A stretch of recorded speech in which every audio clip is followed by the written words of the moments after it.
We live.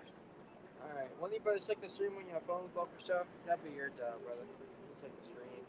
Just put it up to your ear. Make sure you can hear us good. All right. Shalom, shalom. We're the real Hebrew Israelites coming back at you another weekend and prophesy the downfall and total annihilation of this wicked, simple kingdom called America. Right? Before we go any further, we involve praise, honor, and glory to the Heavenly Father and His only begotten Son, Yahweh, Ba'Shem, Yahweh Shai, Ba'Shem, Makakwadash. Double honor to the apostles, a great millstone teaching us to want to say truth according to the bottom row well, and peace and blessings to the collective of the nation of Israel. Right, as you can see, the times that we're living in, right, the time of the hopeful year of Jacob's trouble deemed by the elder apostle Dahar, the head of a great millstone, who's the head of all Israel today, whether you can receive it or not. And we're living in a time where the God of the Bible is going to come back and start to judge this wicked, sinful kingdom called America, right? So we're going to get into it, and the Lord's willing, this camp blessing is edifying. Right. This is 1 Thessalonians 5, verse 1. Without the times and seasons, brethren, ye have no need that I write unto you. That's right. Talking to the brethren, the believers in Yahweh by Shema Shai. You know that any day now, Yahweh Shai can make his second return. Peter told us, you know,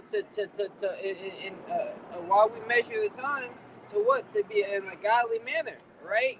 Holy conversation, right? So as we are looking and reading the prophecies of Yahweh by Shema Shai, we know how close the end is. Right, we see this Elon Musk is about to start getting a lot of attention in the media. Right now that DJ Trump, you know, has now been picked, you know, for his presidency in 2025, you know, and onwards. Right, so we're gonna start seeing more of a technological, more of a technocracy. Right, we're coming into those times. Yeah, we're gonna. 1 Thessalonians 5, verse 1. I was going to say technological advancements, you know, 1 Thessalonians 5, verse 1. Without the times and seasons, brethren, ye have no need that I write unto you. Verse 2. For yourselves know perfectly that the day of the Lord so cometh as a thief in the night. That's right. The brothers are watching, right? We understand the Lord ain't going to make, he ain't going to say, he ain't going to be a day, an hour, in a minute, down to the second, and when he's going to come back. You know, get Matthew 24, you know, you can start at 3.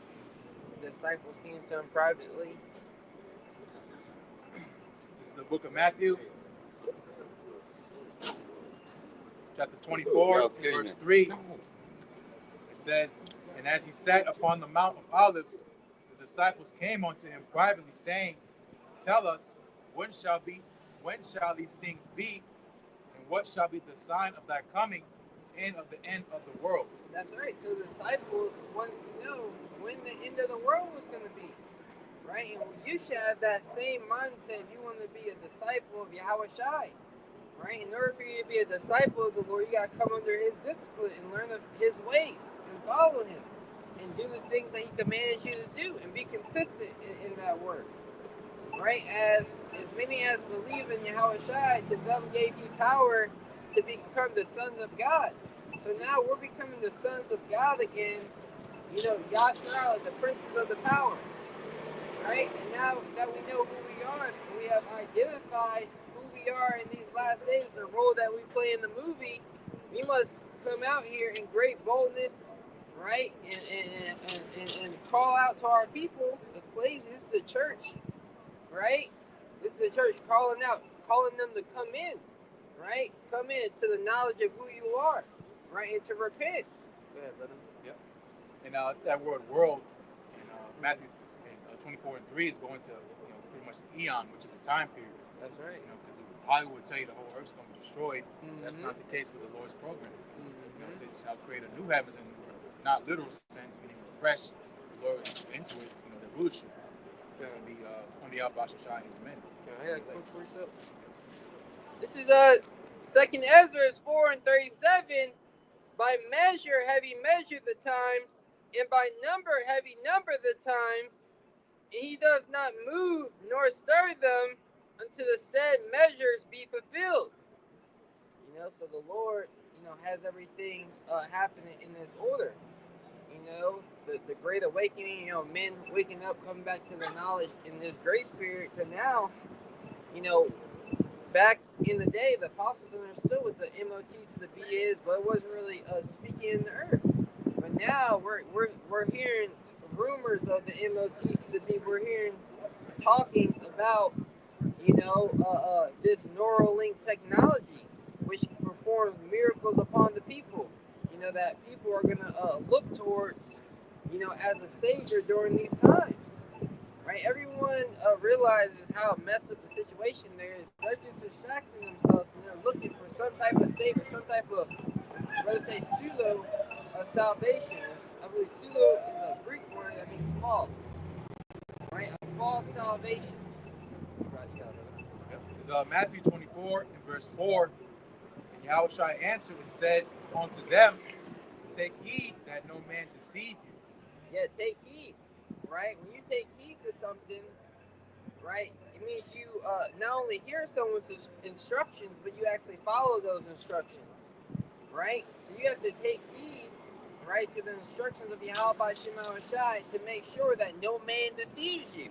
Thinking that Jacob's trouble is gay, right? Thinking that the name of Yahweh Shema Shai isn't important to be called upon, right? And you have these Christians, these Christianers, these anti-Mashiachium, right? They're through out here. Basically telling you don't gotta do nothing. The Bible says all you gotta do is accept Jesus Christ as your Lord and Savior. You're gonna be saved from this pre-tribulation rapture. All this nonsense that they push, to lull our people back to sleep when they should be waking up. You got it. Matthew 24 verse 5. For many shall come in my name, saying, I am Hamashiach, and shall deceive many. Many shall come saying that we've been anointed, we've been blessed with the knowledge and the insight of Yahweh Shema Shai, and this is why you should listen to us, because I'm going to the Bible and reading out to you, or I'm such a great person, I have high status and wealth, and this is why you should listen to me, right? And they're saying they're the Mashiach, they're the anointed ones that have been given the answers of how to fix this world, and that's far from the truth, right? The men of Yahweh Shema Shai, the men of Great Millstone, the men you see out here, in season, out of season, week in and week out, breaking down the scriptures to you, in all sincerity. Matthew 24 verse 6. And ye shall hear of wars and rumors of wars. See that ye be not troubled. Now that, they say Trump's coming into office, you got China, hitting up America saying that we're very happy with the decision you all made. We're looking to make some peace deals, right? You're hearing about these wars ending, right? Because back when Trump was in office the first time, you gotta remember North Korea was popping off. Right, and that was a rumor of war. Those were talkings about a future war, right? And then what? Where the hell has North Korea been at? They haven't shot missiles, off the coast of Hawaii in the wild. Because these are just talkings. These are things to keep people in fear, keep people on edge, to keep the minds of the people, right? That's what these psychological war is all about. This is a war of the mind. Right? You gotta know these nations, according to Psalms 83, want to cut off the seed of Israel from remembrance.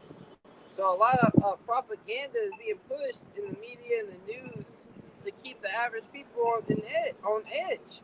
But this truth gives us the insight about what the will of the Lord is and what's really going to be done. Matthew 24 verse 6. And ye shall hear of wars and rumors of wars. See that ye be not troubled. All these things must come to pass, but the end is not yet. That's right. We're seeing these things, right? The whole thing with Ukraine, Israel getting bombed, Israel bombing Hamas, right? All these things are just rumors of war, but the end is not yet, right? That's the MOT to the B. The final prophecy, right, still has to be fulfilled, right? And this man Esau Edom, right, is still getting his pieces in order. you have a game called chess. You have the opening, you have the mid game, and you have the end game. LA is good. Then you have the end game. You know, so here it is. We're coming into that end game, right? But even at the end game, it could be multiple moves, especially when it's very thought out. You see chess nowadays. There's a lot more thought and theory to it. A lot, and it's increased the knowledge of it, right? So the possible moves are, it's a lot that can happen. We're gonna see how the Lord. Scripture say we see through a glass hardly, But when we get there, it's gonna be like this is it. Yeah, yep. Matthew 24 verse 7. For nation shall rise against nation, and kingdom against kingdom, and there shall be famines and pestilence and earthquakes in diverse places. And this is the kind of thing. Oh, sorry, you had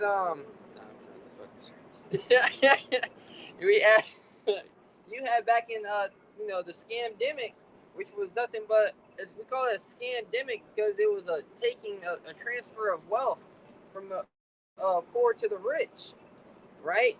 Destroying the middle class, because the scriptures talk about in Revelation 13, rich and poor, free and bond. There isn't going to be a middle class when this new order is ready to be established.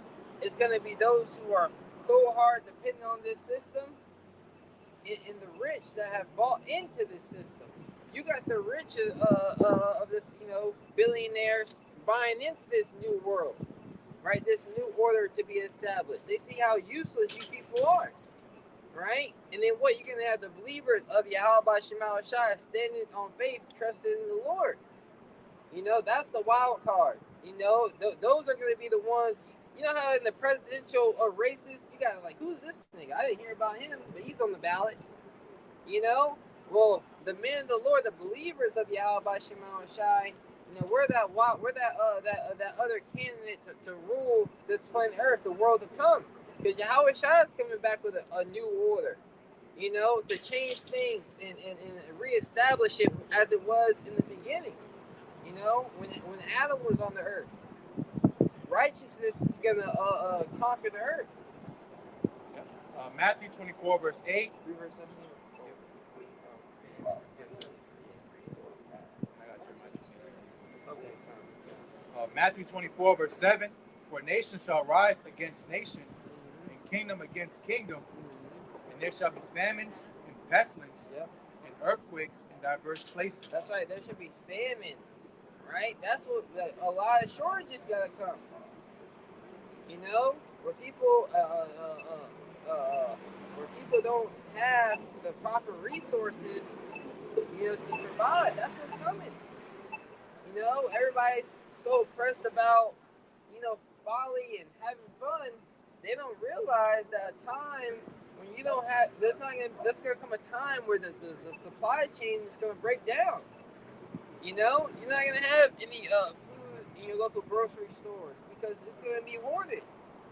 You might have a malicious group go and post up outside of Walmart and be like, yo, what's up? What you need here? What's your business here? Trucks aren't going to be coming in. We're going to see how Yahweh Shema Shai does this thing, of course. But scriptures say there's going to be a famine. A scarcity of food. Some are going to have food, some aren't. You got it, brother? This is Jeremiah chapter 28, verse 8. The prophets that have been before me and before thee of old. That's right. The prophets that have been before Jeremiah, in the days of old, right, are back once again in their lot in these last days. Trusting in Yahweh Shema Shai, doing the will of the Lord, as Jeremiah was made a prophet unto the nations. And after this one, we'll get that Jeremiah 1 and 9. Jeremiah 28 verse 8, the prophets that have been before me and before thee of old prophesied both against many countries. That's right. Their duty was to prophesy, which to prophesy means to say before. And to proclaim something, to speak something that's going to happen. That's a very bold thing to do. And when those accusers were when those false accusers came in Yahweh Shai, he said that he was going to destroy the temple and rebuild it on the third day. You know, what he said, had power, and it was a very bold. Words have power, right? And as much as you believe in those words, that dictates how much power those words have over your life, right? So we believe in the words of Yahweh by Shema Shai, and that's what gives us the power to get through the things that we're going through, right? Because we believe that the end is going to come and that this kingdom isn't going to reign forever. That righteousness is going to be reestablished, right? And we are literally speaking the end of America into existence. Thus saith the Holy Bible. Yeah, brother. Jeremiah 28, verse 8. The prophets that have been before me and before thee of old prophesied both against many countries and against great kingdoms, of war and of evil and of pestilence. That's why you got war, right? You got one people fighting against another with swords in their hand. Right here, skirmishes on the streets, which or major cities, these metropolis cities, right? The scriptures say those that escape the hunger, the sword shall destroy, right? The scriptures talk about how those that be in the city, famine and pestilence shall devour them. Those that be in the field shall die by the sword, right? The third woe, nuclear destruction. This is what's coming. It says war, famine. What is it? Pestilence? There it is, famine again. Famine is coming. And it's nothing for a famine to happen. You had people scared with the foremen, over here on the East Coast with the dock workers.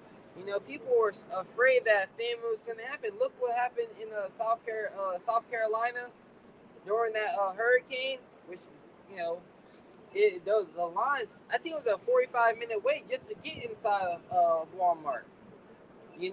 Just to get inside the store. What do you think happened in Asheville in those mountains? When they were cut off, they said all entrances, the Lord destroyed every entrance into the city. To where you can't get in or out.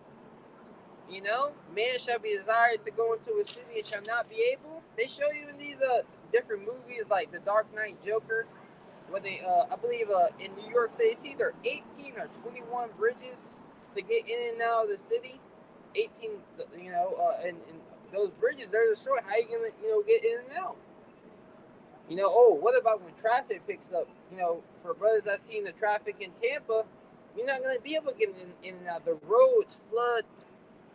If people were wise and working together, everyone would just march out of the city. That would be a wise thing to do. It would keep traffic flowing. People march out of the city, but people are going to drive their cars and block up the path. That's what it was going to happen. Now people are stuck there. Now people got to stay there. You see a nigga on an electric bike, you trying to catch up, and take his bike. You got it, brother. Just a quick one, and then I'll get that. Yeah, go on, man. It's Matthew 5 and 17. Think not that I'm come to destroy the law or the prophets. The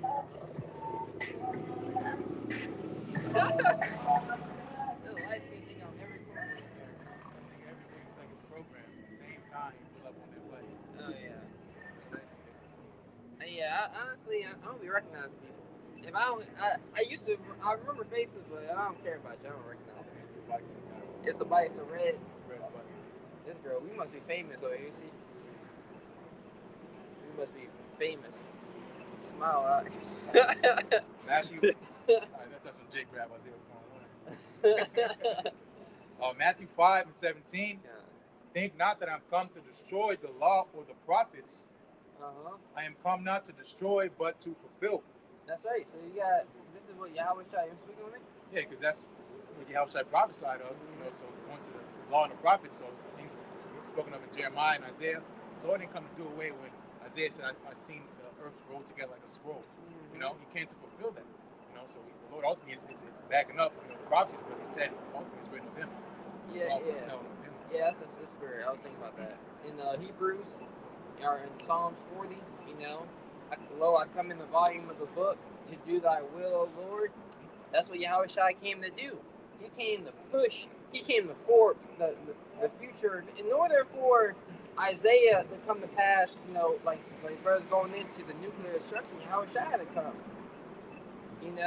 So he came to fulfill the things leading up to the future prophecy. You got it, yep. Matthew 5:18. For verily I say unto you, till heaven and earth pass, one jot or one tittle shall in no wise pass from the law till all be fulfilled. That's right, one jot or one tittle. Down to the very last detail of what's written to happen is going to happen. And Yahweh Shema Shai is going to fulfill it.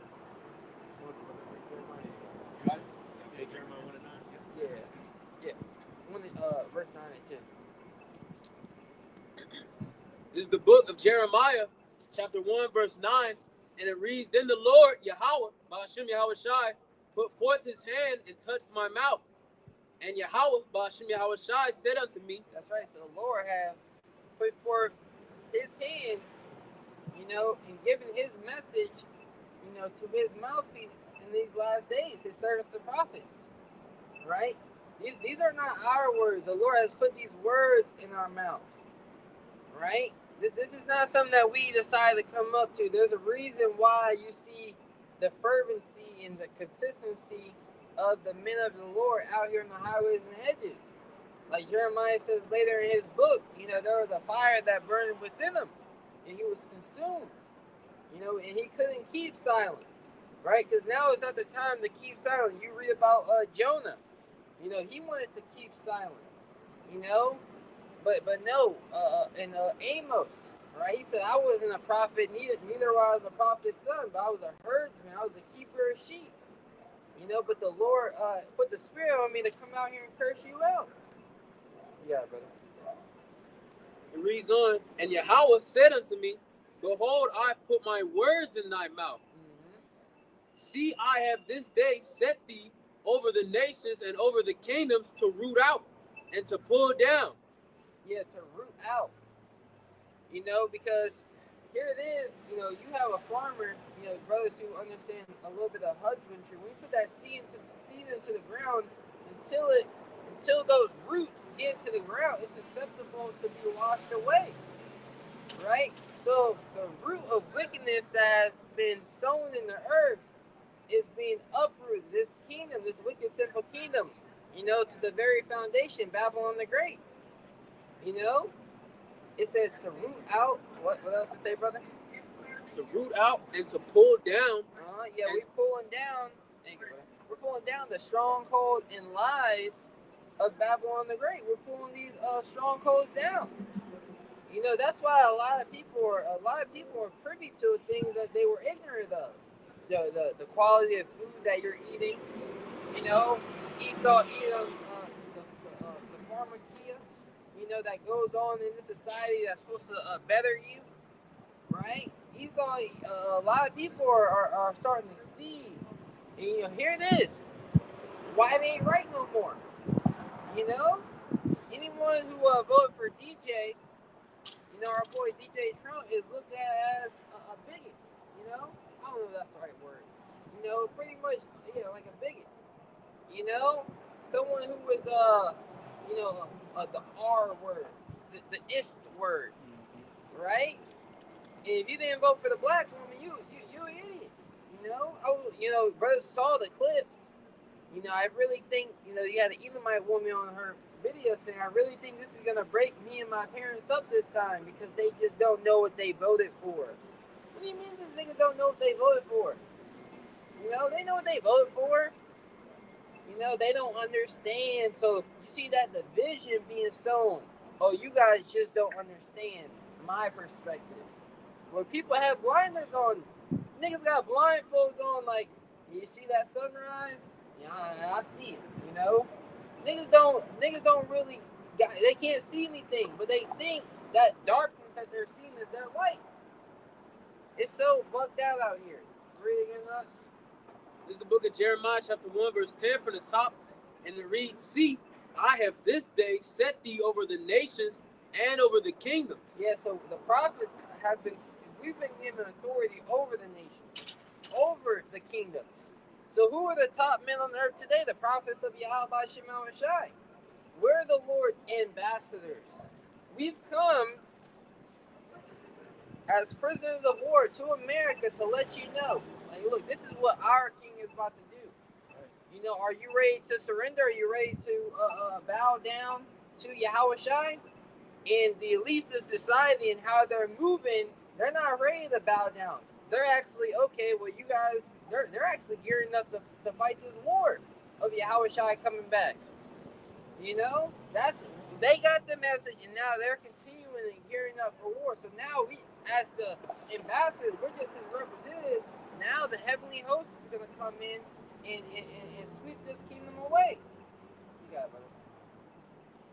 To root out and to pull it down and to destroy and to throw down, to build and to plant. To build and to plant. So what's being builded instead of this wicked, sinful kingdom? The kingdom of heaven, right? Which is the kingdom of Israel. It's not for everybody. Everybody want to go to heaven, but you're going to be there. But what's going to be your position, right? The kingdom of heaven is going to be here on earth. Just like America is the heaven of Esau, Edom, right? You have places like Paradise, California. You know, you got they show you how wealth is. You got the 1%, and you got the 0.01, the 0.0001. How these niggas living great. You know, the wealth gap here in Babylon the Great is crazy. You got people that can't afford to feed their families tonight, but you got a nigga that, here it is, he had his chef come in and cook you the food, and his son don't want to eat the food. The food going in the trash. So there's always been classes, you know, but Esau Edom has taken things to the extreme, and he has showed himself to be an unfit ruler, right? You want anything, brother? Because I was going to ask. You want to grab like Ephesians 5 and 14.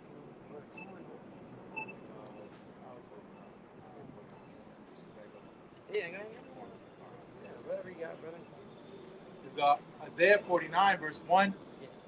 Listen, O isles, unto me, and hearken, ye people from far. The Lord Yahweh, Hashem Shai, have called me from the womb. From the bowels of my mother hath he made mention of my name. Yeah, is that where it's not that?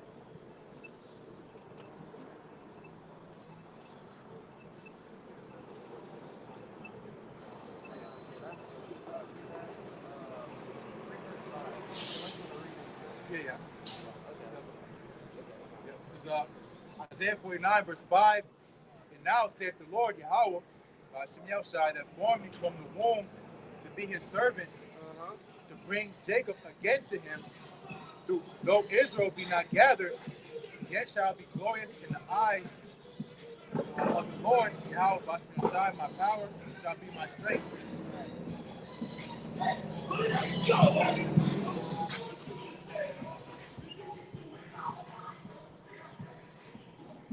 You know, like, when we're in the world, we're like, alright, Jake, having fun, but now we just see, like, damn, they're annoying. You know, our people are really annoying. But it said, though Israel be not gathered, you know, Israel isn't gathering themselves into this sanctuary. You know, Israel is scoffing and scorning, thinking that they got it all figured out. You know, Jake are a bunch of fools who think that they are right. You know, Scripture say there is a way that seemeth right unto a man, but the end thereof are the ways of death. Here it is, the Lord have sent men down here for their sole purpose is to edify the sheep, to edify the people, to give them instruction. This is their service. You know, everyone, if you're a great musician, that's your service to the planet Earth.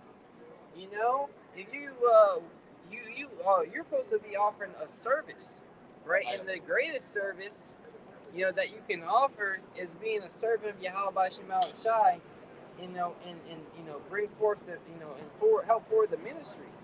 You know, let you know what the Lord's gonna do. You know, everyone has a job in the kingdom, and you know the things they bring. You know, a musician, whatever it may be, everyone has a purpose. And Isaiah, and we believe our purpose, right, is to endure to the end and while we are enduring to the end, to come out here and to prophesy unto you. You know, to preach the words of Yahweh Shema Shai unto you, that you may wake up. Yeah, I read down. Isaiah 49, verse 6, and he said, "It is a light thing that thou shouldest be my servant, to rise up the tribes of Jacob, and to restore the preserved of Israel." That's right, to raise up. You know, for the what is it, Quam Yasharallah? You know, arise Israel. You know, for us to come out here and to raise up the tribes of Jacob.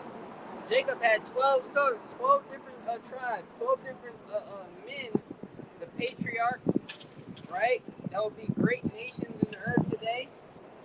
In the preserved of Israel, right? So both northern and southern kingdom coming back together, and those that have been preserved for salvation. You know, 2 days ago was mad that Trump won. Now they seem happy again. Yeah, brother.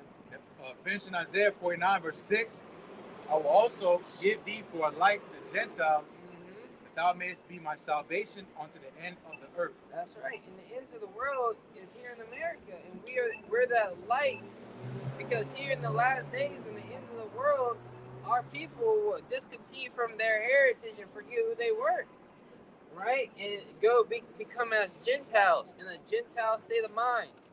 You know, not knowing who they are. Yeah, don't make eye contact with everybody. You got a bunch of weirdos out here. You know?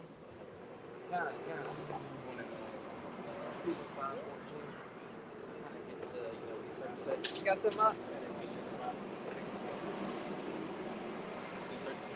I can start 14. Before a wait. It's the book of Ephesians, chapter 5, starting at verse 14. And it reads, "Wherefore he saith, Awake thou that sleepest, and arise from the dead." Yeah, awake. You know, put on thy strength, O Jerusalem, put on thy beautiful garments. Right? Awake. You know, you gotta awake now and prepare and get ready for the day. You know, before daybreak, because really, when you wake up, it's a new day. You know, like really, we're working. You know, in this, we're working before this thing really pops off. We're preparing ourselves. You know, Jake is gonna wake up to all hell breaking loose. And it's gonna be like, how did we get here? What happened? You know, just like you show in the movie Bushwick, those niggas was just on the train, you know, holding hands in the, you know, in the subway. When they got up, they're like, where is everybody? You know, well, what's going on? As soon as they got up to the surface, you know, they heard gunshots, you know, and people fighting against each other. And that energy is coming to America in a big way. That's what the Bible talks about. Right? So we're telling our people, awake, thou that sleepest. Right? You're asleep. You're not in the knowledge of Yahweh Shema Shai. You're not in the know. Because you have taken on the ways of the congregation of the dead, the heathens, and think that their ways are the ways of life that lead you unto righteousness. But that's far from the truth. Yeah, brother. Start from the top. It's Ephesians 5 and 14. And it reads, "Wherefore he saith, Awake thou that sleepest, and arise from the dead, and the anointed shall give thee light." That's right. Yahweh Shai will give you that light, the understanding of what you need to do to escape this place. Isaiah 30 and 20, right? "Thy eye shall see thy teachers, and thou shalt hear a word behind you saying, This is the way, walk ye in it." This is the way Jacob's supposed to be walking. You know, you so-called, everybody know the Israelites are, but niggas don't care. You know? What was that video called? The blacks are striking back. The blacks clap back. That the other Manasseh Zaba did. Niggas over here making diss songs about, you know, their candidate who they voted for. Showing you that the division is an all-time high. I remember growing up in school, you wouldn't even say, you asked your teacher, who you voting for? You know? Actually, you know, it's actually very rude for you to ask someone who they're voting for. You know? We don't talk about religion and politics. You know? That used to be a thing, but everybody, you don't gotta ask who they worship. They worship Satan. You know, everybody's out here worshiping. Say, I saw a clip. You know, dealing with the baby deletions, right? And they had a Baphomet. You know, you had some guy looking through you know how these edits. Yeah, like what do you see? He put his eyes through the telescope to see what do you see? Yeah, Molech, you know, and offering, yeah, children being offered to the fire, you know, and then you had Planned Parenthood in the next clip. What do you see? I see the same thing, you know. So everyone's waking up, you know that because the truth is out, but they're still kind of asleep, you know. They ain't fully up, you know. I always give this account, you know. When I was younger, I got a credit card pretty early. My mom came and asked me for some money, right, when I was staying at her house. And I was sharing the room with my brother at the time. And then I was like, dang, I can't find my card. He was like, Mom's came in and asked you for it. You gave it to her. I was like, when? He was like, when you was asleep.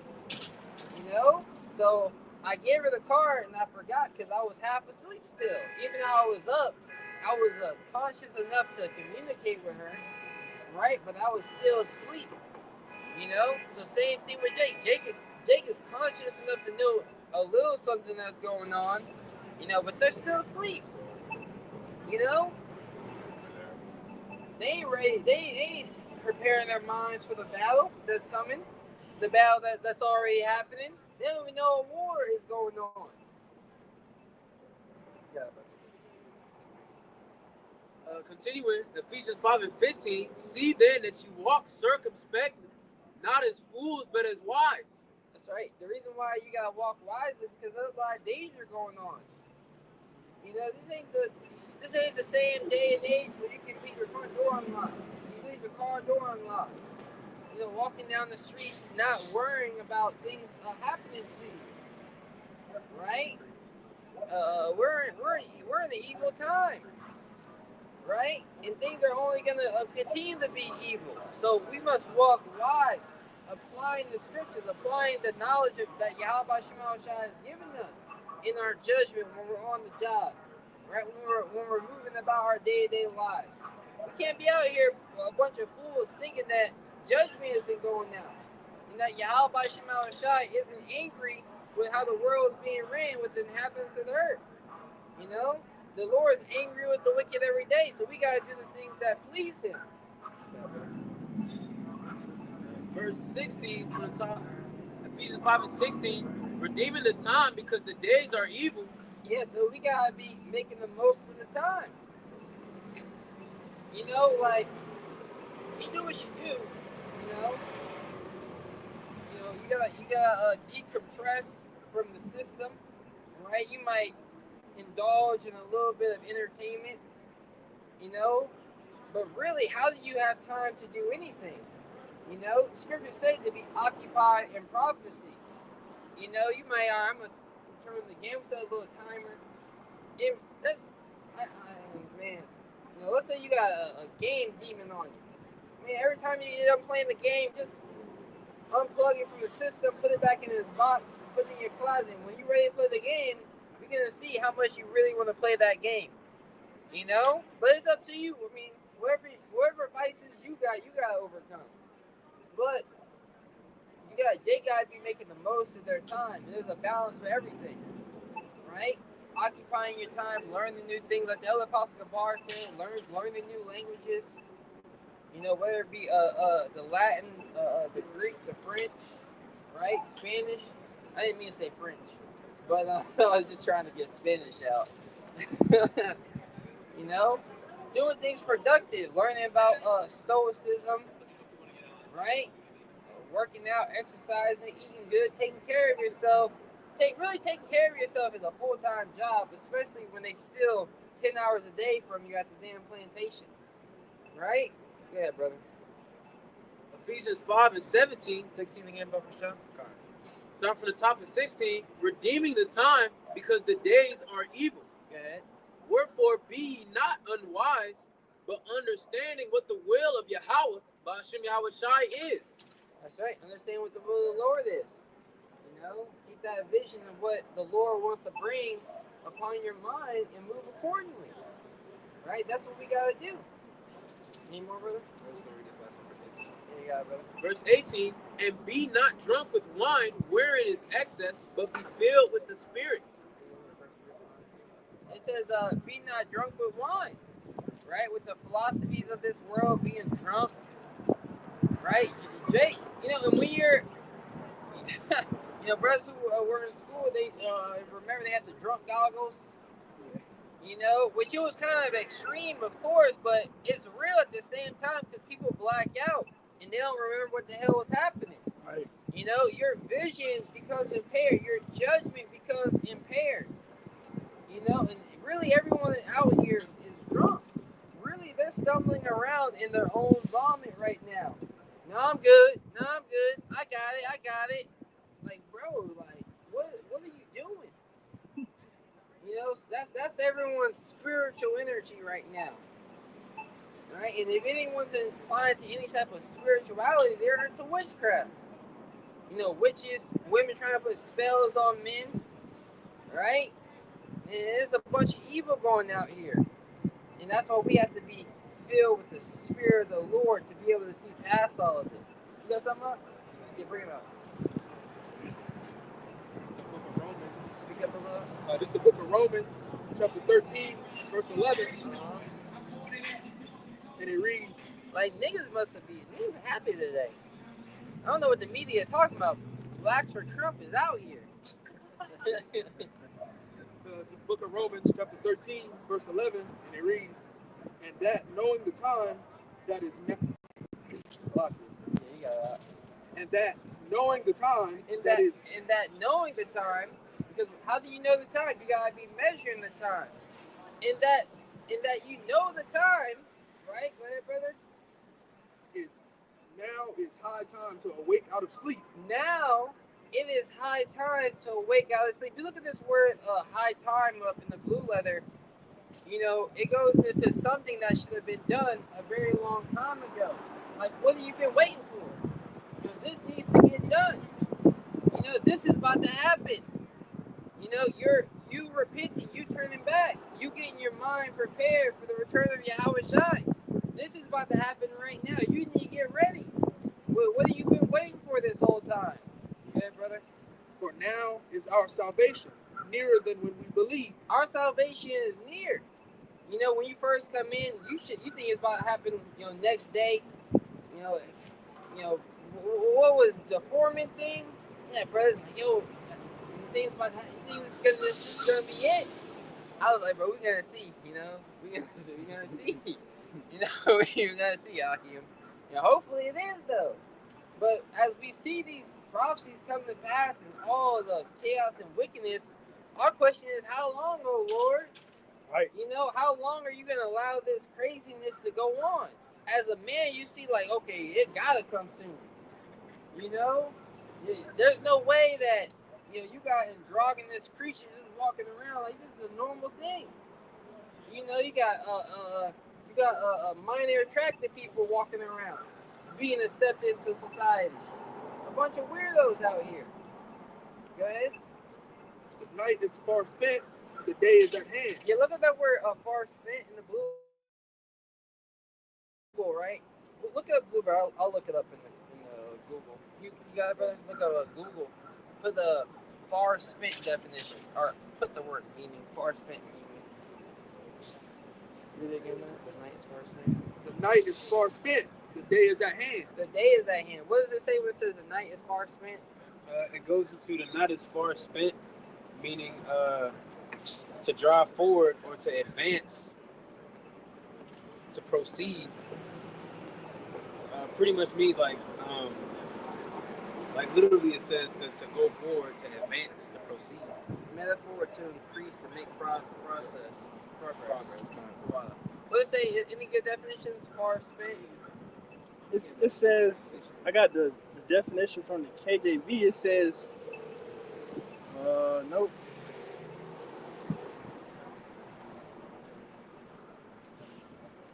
Let's see.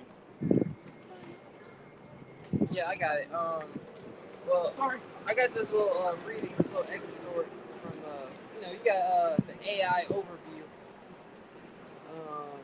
It says the time is far spent meaning.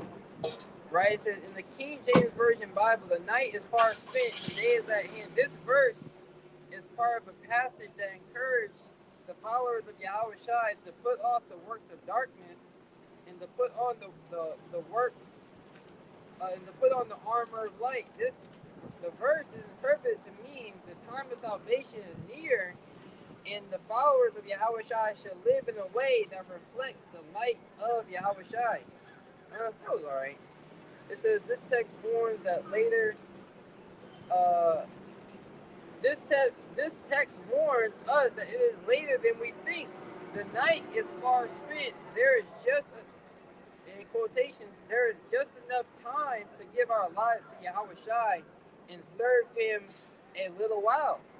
Right? So the Lord is giving us this grace period with just enough time. With just enough time to get right. You got something to bring out? Yeah, I got a different translation.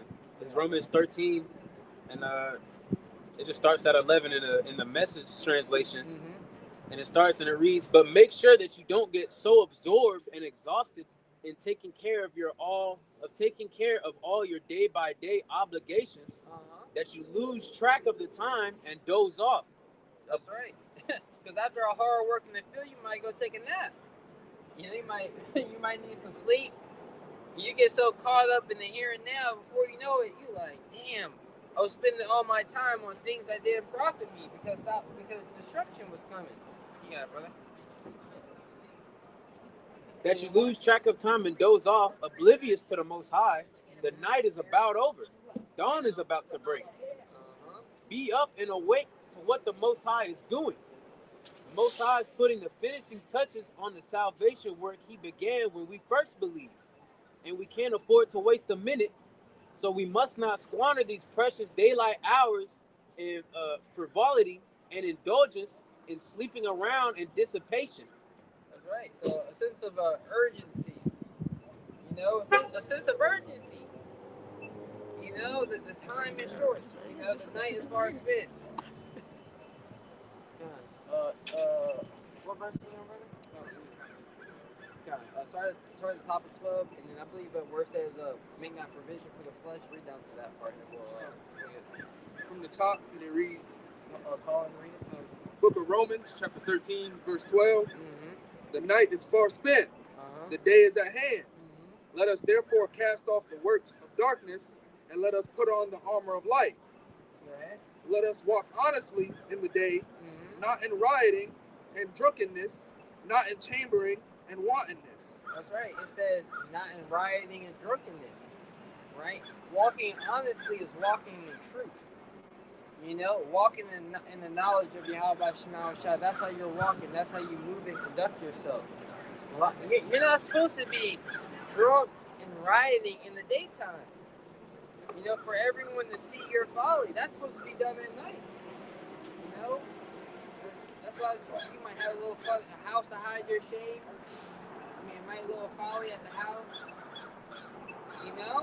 That's when you're supposed to be turned. That's when it's more feasible for you to turn up. Enjoy yourself a little bit. But Jake is out here doing it while the knowledge of the Lord is easily accessible.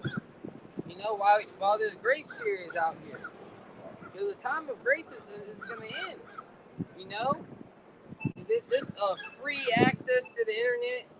This free access to getting to know Yahweh Shai, man, this thing is going to be hid into the minds of the elect, right? And the only thing that's going to be pushed forward is propaganda, as the rivers of water, Esau Edom is trying to sway your minds wherever so he will, right? You got it, brother. Book of Romans, chapter 13, verse 13.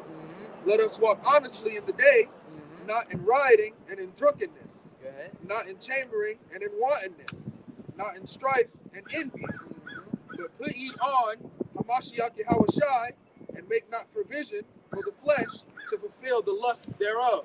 That's right. You got Jake out here. You got Jake out here teaching Yahushai for some teach Yahushai for envy and strife. You know, and we can go on and on and talk about these guys. You know, these other camps. That the only reason why they even really, you know, like you had that Deacon Makai say, you know, really, when I turn off the cameras, you know, I got a whole nother life. Meaning he's saying at any time I can, as a hireling, I can lead the sheep. I can, man, you a hireling. You know, you've been hired for this job. You weren't born for this job. This isn't who you are. You know? And at any time, you got another life to go back to. And that's, and really, those are the type of guys that are really just teaching Yahushua for envy and strife. You know, for clickbait, for money, for filthy lucre's sake. Right? But we as the believers, you know, we're teaching this thing in sincerity. Right? Out here to warn you. You know, we ain't getting we don't monetize our videos. We don't got the Cash App in the description box. Right? Yeah, brother. Yeah, it's Isaiah 60. Isaiah 60 verse 1. Arise, shine, for thy light is come, and the glory of Yahweh, Hashem Yahushai, is risen upon thee. That's right, arise. You know, shine, and that's starting now. You know, it's going to be fully implemented when we're in the kingdom. But the knowledge of Yahweh shine, how the, you know, scripture say, thou desire thrones and scepters, right? Honor wisdom, right? That you may reign forevermore. So the star of our shining and rising is right now. You know, a city that is set upon the hill cannot be hid. So yeah, we're being set up, you know, to let our light shine, right? That they may see our good works and glorify our Father which is in the heaven. Right? Read it again, brother. It's Isaiah 60 verse 1. Arise, shine, for thy light is come, and the glory of the Lord Yahweh, Hashem Yahushai, is risen upon thee. And that's why, you know, Yahushai said, you know, the kingdom cometh not with observation. You can't say low here, low there. It's like, oh, let's go to Vegas. You know, we're going to go see the kingdom. There's going to be a physical place, but it starts with the wisdom. The kingdom's within you. What does that really mean? You know, the knowledge and wisdom that's going to be implemented, you know, as a standard of the world is going to be thrown out of the nation of Israel, you know, which is not happening now. That's why, you know, Deuteronomy says we're a peculiar nation of people, nation of kings and priests. You know, our wisdom is what draws nations onto us because they want to be like us. You know, it's not supposed to be like how it is now with Jake. You know, not so much anymore, but you know, we think about basketball, niggas that dunk the ball. I want to be like MJ. I want to be like this because that's who we are. You know, but that's their life. You know, we're not known for more than just dunking the basketball. We're a nation of loyal people, man. Yeah. You know, You have because even with you know, of course we know everything's propaganda, but even with Trump, I mean, even with China saying we're happy with the way the American people have voted, you know, because the kingdom is made up of its citizens, right? That's the resource, you know, of the kingdom. It's manpower, right? yep. Isaiah 60 verse 2. For behold, the darkness shall cover the earth, and gross darkness the people. But the Lord shall arise upon thee, and his glory shall be seen upon thee. That's right. So gross darkness, you know, has covered the minds of the people. You know, that is real. You know, people are really out here sleep. Can I get that blue one up? Yeah, I'll get that one of those later, Mark. A lot of them. No more cold drinks. Yeah. Brother's gonna have to use the restroom in like 2 minutes. That cold drinks when it's cold outside make you have to go to the bathroom more. Again, Isaiah 60 verse 2. For behold, the darkness shall cover the earth, and gross darkness the people. But the Lord shall arise upon thee, and his glory shall be seen upon thee. So a separation is being made. Yeah, gross darkness covering the minds of the people. You can see how gross and how, when something is, you think about gross, it's not clean. You know, really the scriptures are very simple. Something that's unclean is dark. It's the Lord deals with cleanliness. You go over to someone's house, and it's dirty. You don't want to be there. I don't want to be there. You know, but Jake, we're warriors. It is what it is. Everybody's not gonna be as cleanly, but you got mold everywhere. You got the house breaking down. You got termites. Damn, how you live in these conditions? You got trash, piles of trash everywhere. Versus a clean house, a clean mind, clear space. It allows you to think a lot better, right? That person, is like, takes care of himself. He cares about himself, right? And that's what is alluded to for us. We actually, how we carry ourselves, how we act, our temple, our minds are very clean, right? Clear. Yahweh Shai has come into our minds and clean things up, and we gotta continue to listen to the instructions in order to keep that house clean, Yep. This is 1 Peter 2, verse 9. For ye are a chosen generation, a royal priesthood, and holy nation, a peculiar people. That's right. We're a special people, a peculiar, special. I believe that's Sakala in the Hebrew. We're that holy nation. Holy means set apart. That royal priesthood. We are, brothers gotta realize that we're royalty. We're the nobles. The head men that Yahweh Shai has chosen. Lord is willing from the foundation of the earth. So we gotta move in a certain way. We gotta think in a certain way. We gotta be wise. We gotta be critical thinkers. We can't be reactionary, right? We gotta think our next. We gotta think ahead, right? Being that royal priesthood, doing the service of the Most High, out here in the highways and hedges. You gotta be prayers, the lighting of the incense, right? Out here, the priest lips should keep knowledge, and out here the law from his mouth, for he's the messenger of the Lord of hosts, right? All these things. So 1 Peter 2 and 9.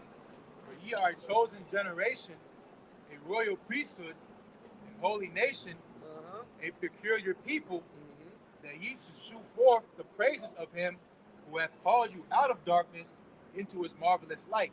That's right. Now that we've woken up, like you had that clip from SpongeBob when they had put the special sauce on the Krabby Patties. He's like, "Hey, all you people, all you people, come and listen to me. This isn't just no ordinary message up here. This is something great. Yahweh Shai is a great and mighty power, and for a long time, he hid himself in the earth. But now he's making himself known again. Yahweh Shai is going to come back in your lifetime and come back and conquer the world. And he's not coming back with hugs and kisses and smiling. He's coming back as a mighty warrior. Yep. 1 Peter 2, verse 10. Okay, brother, Isaiah 42. 1 Peter 2 and 10, which in time past were not a people, but now, but are now the people of the Most High. And that's for the Gentiles, the no people. In times past, you weren't a people, and that's us. The Lord did a one-up on the circumcision. All right, well, you was born in the custom in those days, but falling away is coming, and that's why the Lord wanted the circumcision, which some accepted, the Gentiles, some did, some accepted Yahweh Shai, some didn't. Right? That's why he went to the circumcision. Say, look at the Gentiles. Look, they have access back. Because now that you're in that predicament, where you need access back, you see a lot of our people being high-minded in Israel, thinking that they're better than everyone else. They're coming back in their lot, but we've all fallen away. We all became that no people, not knowing who we are. But we've been brought back through the blood of the Lamb, through the blood of Yahweh Shai. And this is how we know that we're going to win. This is how we know the words of Yahweh Shema Shai are faithful and true. Yeah, brother. Yep. 1 Peter 2:10, which in time past were not a people, but are now the people of the Most High, which had not obtained mercy, but now have obtained mercy. That's right. At times past was not a people, but now it says in times past they didn't obtain mercy. They had not obtained mercy, but now have obtained mercy. But now we have attained mercy, and that's a beautiful thing to obtain mercy. Scripture say, mercy rejoiceth against judgment. So James, a lot was going on, back in those days. But in these days, dealing with the destruction in the Babylon, right? We're here to tell you and prophesy about the end, to warn you to wake up, and appreciate the simplicity that's in Yahweh Shai. Right. You got that Isaiah 42:9, I believe. No, it's actually Isaiah 42, verse 13. Call and read that. This is the book of Isaiah, chapter 42, verse 13, and it reads, Yahweh, Hashem, Yahweh Shai, shall go forth as a mighty man. It says, the Lord shall go forth as a mighty man. A mighty man, he ready. He about to action. He's ready for the battle. And that's what Yahweh Shai is prepared for. The Lord is going to go forth as a mighty man. Go ahead. He shall stir up jealousy like a man of war. Go ahead. He shall cry, yea, roar. He shall prevail against his enemies. That's right. The Lord is coming back with those war. Brother, in my house, you gotta tap back into these movies every once in a while. You gotta balance yourself out. You had King Arthur, Legend of the Sword. At the beginning, you had at the very first scene, you had the war. The war broke out. And you had the brother that was he was a Judas scoop. He said maybe we should just surrender. I know that he'll be merciful unto us. And what did the king say? He said, hold the crown and hold it steady. And then he gathered up all his soldiers, and the soldiers let out that war cry. Like, let's go. We about to kick these niggas' asses. They don't know what they rolling up on. They don't know what power. They think they got power, but we got power over here. And he went and finished the war by himself. Cut the head off the king. And when Yahweh Shai come back, he's gathering the nations. We gotta get that. Brother, hold up 9:3. Dr. Shah, keep reading. The book of Isaiah, chapter 42, verse 13 or verse 14, Salakia. Mm-hmm. I have long holding my peace. Mm-hmm. I have long time. I have long time holding my peace. Okay, brother. I have been still and refrained myself. Go ahead. Now I will cry like a travailing woman. Mm-hmm. I will destroy and devour at once. The Lord is coming back to destroy and devour at once. And it's so spectacular. It's so spectacular that Yahweh Shema Shai, is going to gather the nation. That was the man. Come on. Get that Zephaniah 3 and 8. 3 and 9. I think it's 3 and 8. It's like the Lord, he's coming. He's got all the. So when the history books are written, it's not like they might have stood a chance if they all gathered together and did this. No, the Lord is literally allowing them to have these military advancements where their technology is just so much better. The Lord is actually telling you that he's coming back via his servants and prophets, so they're gearing up for war. You gotta read this, bro. This is the book of Zephaniah, chapter 3, starting at verse 8. And it reads, therefore, wait ye upon me, saith Yahweh, Ba'ashem Yahweh Shai, until the day that I rise up to the prey. The Lord called these nations in their army. He called them prey. He didn't call them opponents that he's going to have a hard time. You got to get a 2nd Ezra 13. You know? He said, to the day that I rise up to the fray. Go ahead, brother. For my determination is to gather the nations, that I may assemble the kingdoms. He's gathering up. He's assembling the kingdoms. Go ahead. To pour upon mine indignation. To pour upon them my indignation, his righteous anger, his justice. Yahweh Shai, Yahweh Shai has justice on his side. You know, he's coming back to bring justice. You got it, brother. That was it, right? Okay, brother. Even all my fierce anger, for all the earth shall be devoured with the fire of my jealousy. Exactly. So the Lord is coming back. It's so spectacular that he's having these nations with their armies come back and really, you know, they're gathering up in the Valley of Jehoshaphat, getting their military ready. You know, they're going to be fighting each other, you know, but now the Lord done brought all their military advancements. And he's going to pull up like, I did this so you can fight me, you know, and entertain me for a little bit. You know, just like when Thanos, when you watch that movie Infinity War, you thought this thing a Hawk was going to do Thanos in. It's the Hawk. This nigga don't lose. You know, the guy with his Ebony Moth was like, no, let him have his fun. You know, and he went and whooped the Hawk's ass. You know, threw him down to the earth. What do you think Yahweh Shai is coming to do? He's coming to whoop these nations' asses. Excuse my French. I don't know how to say it. He's coming to kick butt.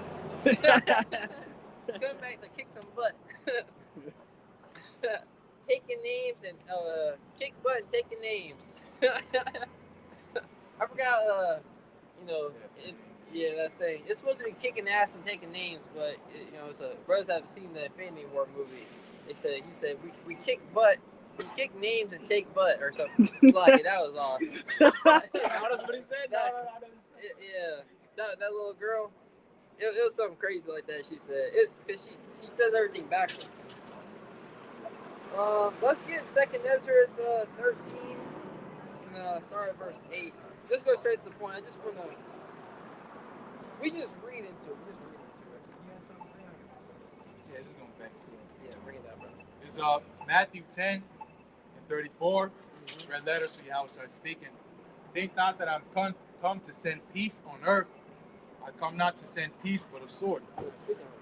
Yeah, so that's pretty much the Lord leaving those footnotes that, you know, you can't say, you know, the prophecy that was you saying earlier that you know, kisses and hugs and all that. Yeah. You know, the Lord put that there so that you know the enemy is coming. You read the scriptures. You know the Lord is a man of war. It's Exodus 15 and 3. You know, so Yahweh Shai would return. You think it's going to be an opposite? You know. Yeah, and that sword, you know, is a buildup. You know, it starts with this word, this knowledge that's bringing all this division in the earth. You know, and so much division is going to break out. People are going to fight. You know, and small fights are going to turn into large fights to where nuclear missiles are going to be shot off. And Yahweh Shai is going to come and bring his swords. How long have we been going for, bro? Hour and 8 minutes. Okay, this is one of the last precept. That 2nd Ezra 13. Whoever want to read it, don't matter. Start at verse.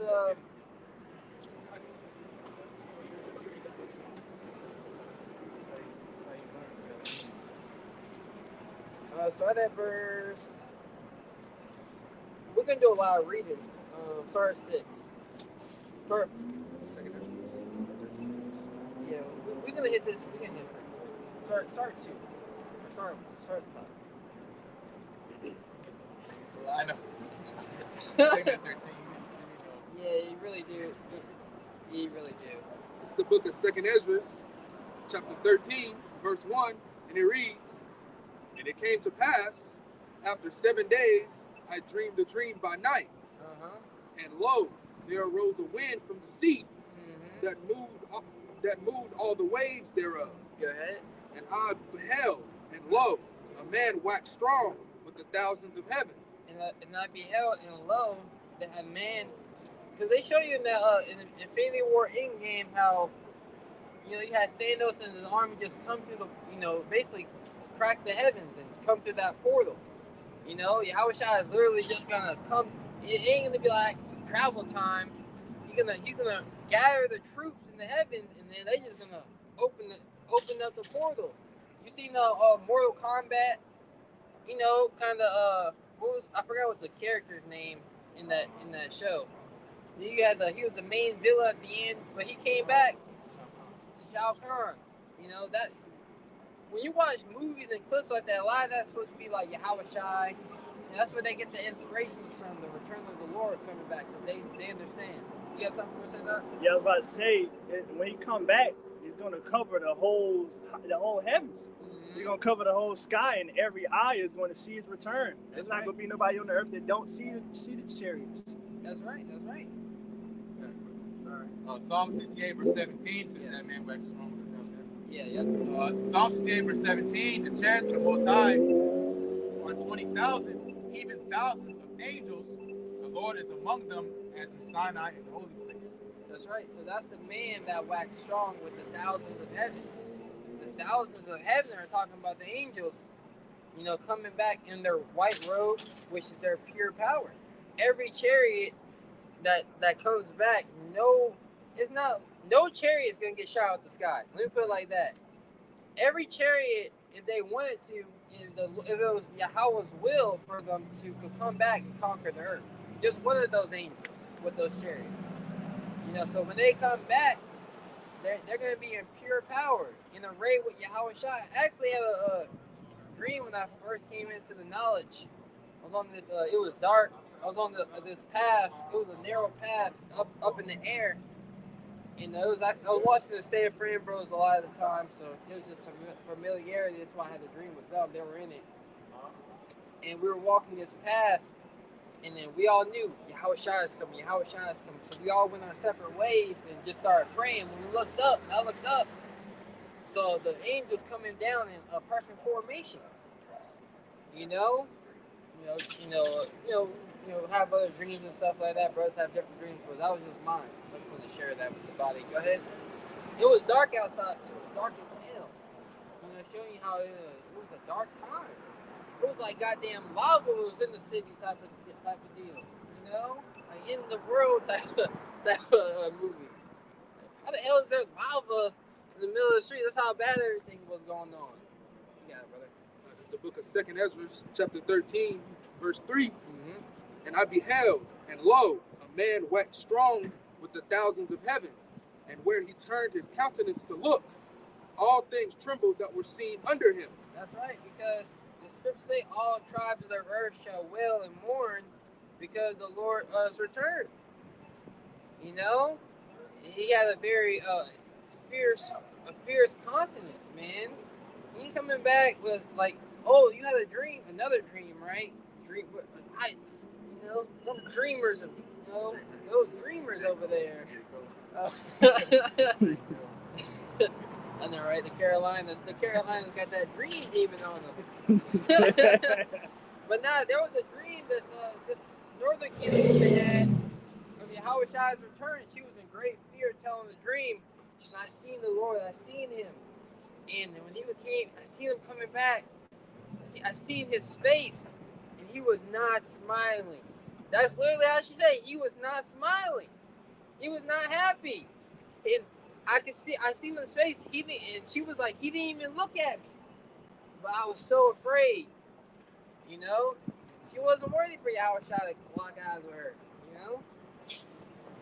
Yeah, brother. That's heavy. Think about the eyes, that's light the body. Looking at someone's eyes, you can tell, pretty much, you can read spirits, what they were about. Man. You think about a murderer, their eyes is all solid, black, and stuff, That's scary to look at, you know what I'm saying? So imagine, the countenance of the Lord, you can't see him, he's Lord, who knows, man? You might be too unworthy to look at him, but just... Really? Like, you might see, like, a silhouette? That's what I'm saying, like, like, see his stature, like how big he is. Like, there's somebody up there, but I can't see his face. The book of 2nd Ezra, chapter 13, verse 4. And in all places where his voice went out from his mouth, all who heard his voice were burned. Oh, what is they at? And in all What? I mean, you wonder why they was like, God damn, like they scared under him. When he opened his mouth, they got burned up. You know, that's the chariots shooting. You know, the creatures of the Lord shooting. You know, go ahead, bro. like a dry wood. They one deep, not too deep. But you know, I'll drop this gem for you, bros. What do you think? You know, and this is me speaking as a man. I believe you see, you know, the dragons in the movies and stuff. Those mythological creatures. All that fiction comes from some type of fact that got watered down. You know, the chariots. You know, the chariot, those dragons. You know, those mythological creatures that shoot fire. Right? Well, chariots shoot fire. They're the creation of Yahweh Shai. All the creatures of the Lord actually have life. They have spirits in them. They're alive. They're not like a fucking car. Excuse my French. Which is alive by components. It has life, where the car has a spirit itself, but it's not. It's flesh. It's not spirit. You know, there's a difference.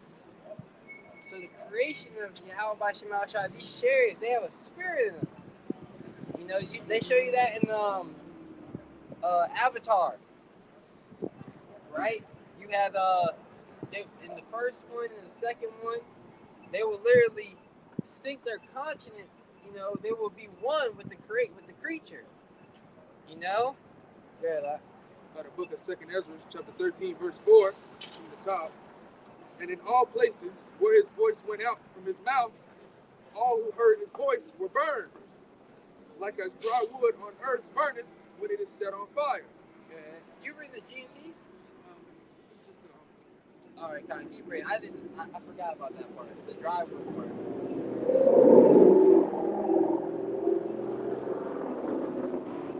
And after this, I saw, and lo, there were gathered from the four winds a great multitude of people. Yeah, go ahead, brother. The north, south, east, and west, the four winds. All the different nations of the earth being gathered together. Go ahead. Like we read in Zephaniah, you know, to the valley of Jehoshaphat. You know, Yahweh Shaphat. You know, the war of Armageddon, where the Lord would judge the nations. Yeah, man. Uncountable, to subdue the man who came out of the sea. Mm-hmm. But I beheld, and lo. So they had So you gotta understand, the Lord he gathered a great multitude ready to fight. You know, ready to fight this war. The Lord didn't make it to where they didn't bring all their warriors and soldiers. When you watch the movie The War of Tomorrow, have you ever seen that movie, The War of Tomorrow? That was the funniest movie I've ever seen in my life. Just dealing with the scene when they got drafted to go fight in the war. I think it was the same day. I think it was like the same day they got deployed. You're gonna be drafted. They were talking, and I think they were gonna have like 3 months to train and fight, or like however it was. They were gonna be trained and fought. In the same day, make sure the light is on. That's gonna break the battery. The same day, they got deployed. He said, "War waits for no man." So the same thing is gonna be happening these days. War is gonna be going out. War is gonna be happening heavy. You know, when people are just gonna be getting deployed, to go fight in this third world. That's why the mighty men of Babylon, they're afraid to fight. They're not ready for a war. And they're going to be sipping people out in masses.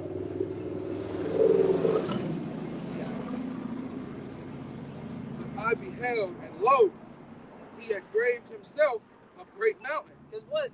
The plans of the elites is what, to have bring the population down. So they think they about to just wipe all these. They think they're gonna win this war, you know, and build back better. But they're gonna lose. Yahweh Shai is gonna come and build back better. You know, a better kingdom. You know, established upon better promises for the nation of Israel. A kingdom that's never gonna end. Yeah, brother. But I beheld, and lo, he had graved himself a great mountain and flew up upon it. I endeavored to see the region or place whereout the mountain was graven, but I could not find it. After this, I beheld, and lo, that great mountain is talking about a chariot. You know, the chariot was so massive, it just like, you ever have a cloud that you can, it's like, damn, I don't see the end of it. You know, you don't see clouds nowadays because damn ecosystems all effed up. You know, these are a lot of chemtrails in the air. You know, those cumulus. I can't say the word. The big puffy clouds. When's the last time you seen those on a nice summer day? You know, for multiple days in a row. People are so detached with the world. When it rains, you're all upset. You know, the rain's supposed to be a good thing. It's supposed to be washing away pollution that's in the air. It's a blessing. Yeah, it's a blessing that it rains. You know, how is your seed supposed to grow? You know, for man. Man, it's just like everybody's disconnected. This is why Yahweh Shai gotta come back and bring that fire. Yeah, bro. and after this I beheld, and lo, all they which were gathered together to subdue him were sore afraid, and yet durst fight. Yeah, we look at that word, yet durst. That's the past tense of dare. You know, they were sore afraid, yet they dared to fight. Right? The Lord is going to put the spirit on them to fight. You know? Because they can either surrender or fight. You know? And they ain't going to surrender. The Lord don't want them to surrender. He wants them to fight. The Lord didn't just come back, you know, with all the chariots, not to have a little bit of fun. You know, the scriptures prophesy about how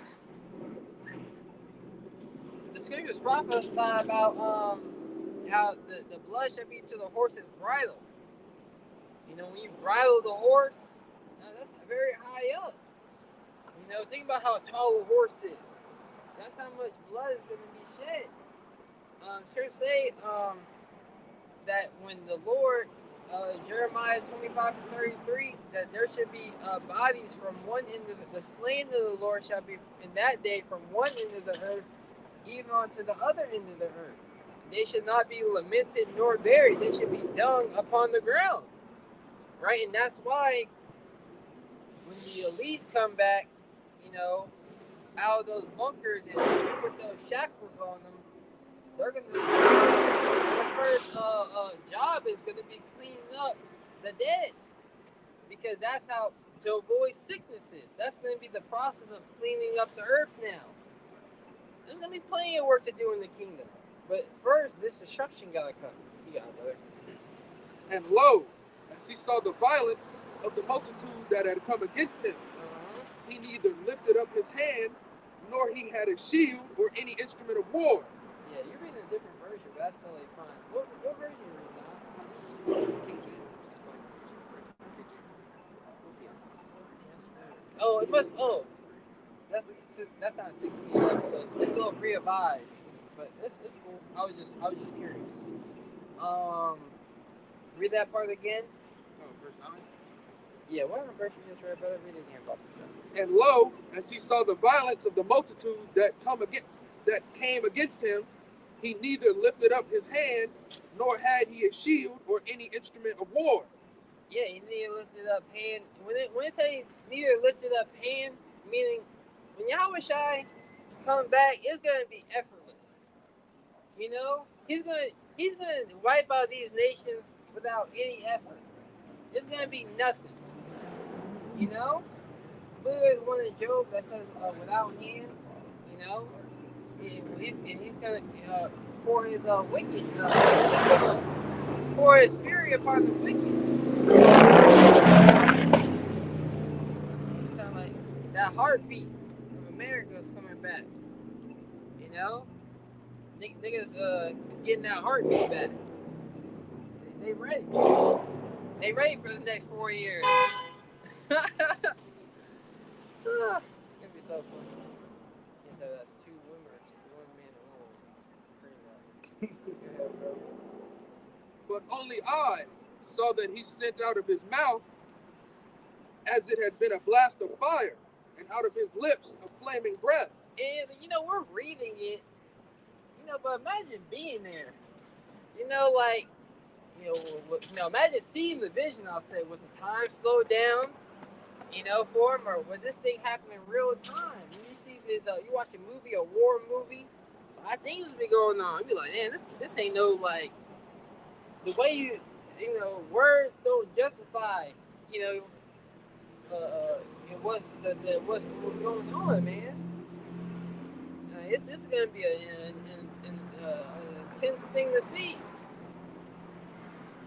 This is a vision, so it's like a condensed version of it. Yeah. That's gonna happen. So yeah. The details of what you're living gonna be so I heard niggas crying, right. Limbs getting blasted off. you know what I mean, bro? Like people in pain, wailing. People's through out there. That flame of fire. Lord could have it where He fry you so intensely, but yet you're still alive to where you're still feeling that heat. It just fry you right away to where you're immobile. You're able to move, but you can still feel all that pain. Yeah, buddy. This is a different type of technology. This ain't no damn fireball from I forgot those ancient catapult, bro. Or from a bow and arrow when they were lighted on fire. This is new technology. We haven't seen this. This is gonna be a different type of temperature of heat. You got it, brother. And out of his tongue he cast out sparks and tempests. And they were all mixed together, the blast of fire, the flaming breath, and the great tempest, and fell with violence upon the multitude which was prepared to fight, and burned them up every one, so that upon a sudden of an innumerable multitude nothing was to be perceived, but only dust and smell of smoke. When I saw this, I was afraid. That broke down now the intensity of the vision, Once he saw it, he was afraid. He was afraid the whole time the vision was going on. He was like, man, I wrote down for you, but I was afraid. I'm afraid. You don't want to be on the Lord's bad side when he comes back. We most definitely don't want to be on Yahweh Shema Shah's bad side.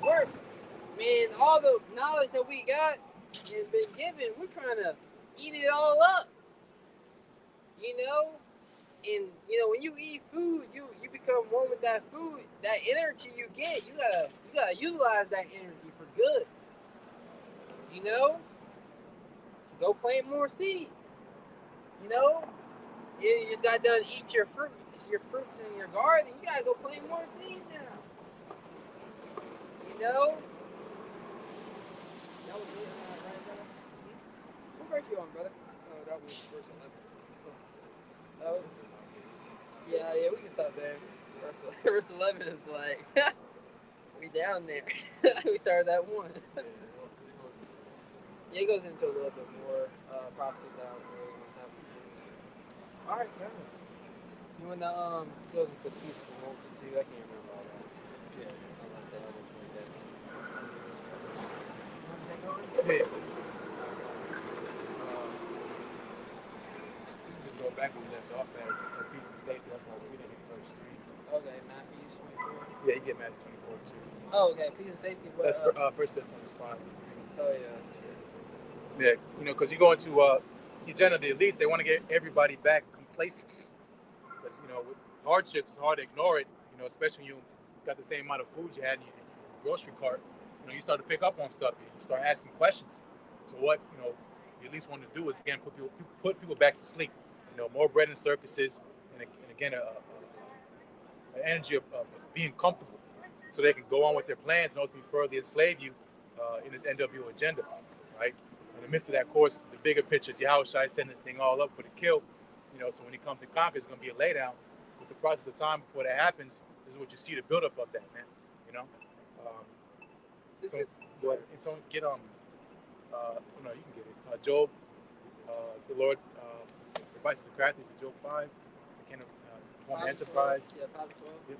This is 1 Thessalonians 5 and 3.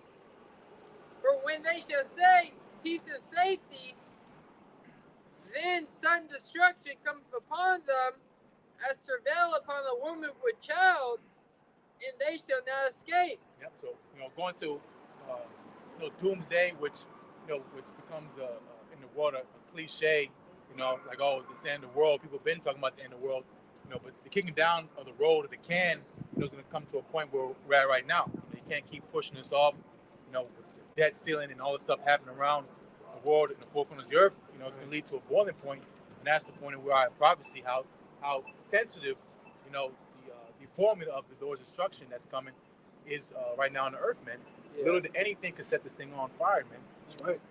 You had back in the day. Well, this is a Northern Kingdom trick. When you put the wooden spoon on top of the pot so it don't boil over. Yep. You don't see people doing that no more. Exactly. But you ain't gonna be that wooden spoon ain't gonna help. Exactly. Yep. It's going to that travail upon a woman. That's the analogy you can get about a woman giving birth. When those birth pains come, you can't push it off, man.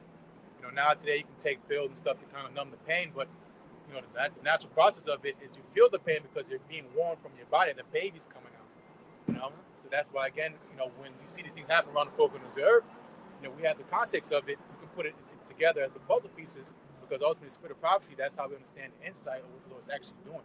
Because everything else, it seems random and chaotic, which it is, but there's always a saying, the method to the madness. What is the method behind the chaos, man? Yep. The Lord's bringing in order, man, with these prophecies. That's right. This is the first Thessalonians. Get that.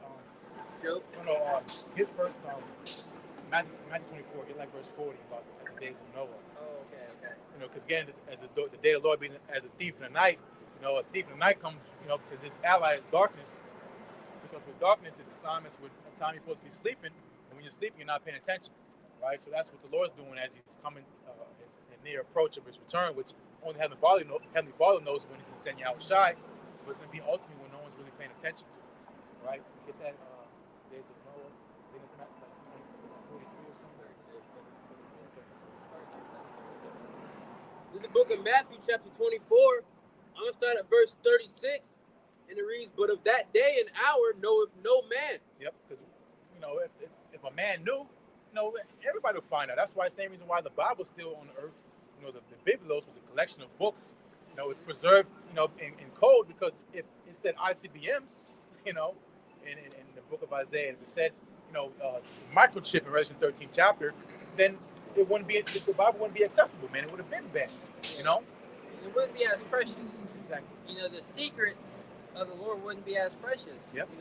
If we all knew, you come into the circle, all right, we might accidentally tell you when it's coming to, before we prove you. Exactly. Get all excited. Yep. Lord, come back on this date.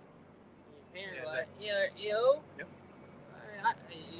You start seeing the signs a little bit more. Hey, that day looking a little bit like it might actually happen. I gotta start repenting.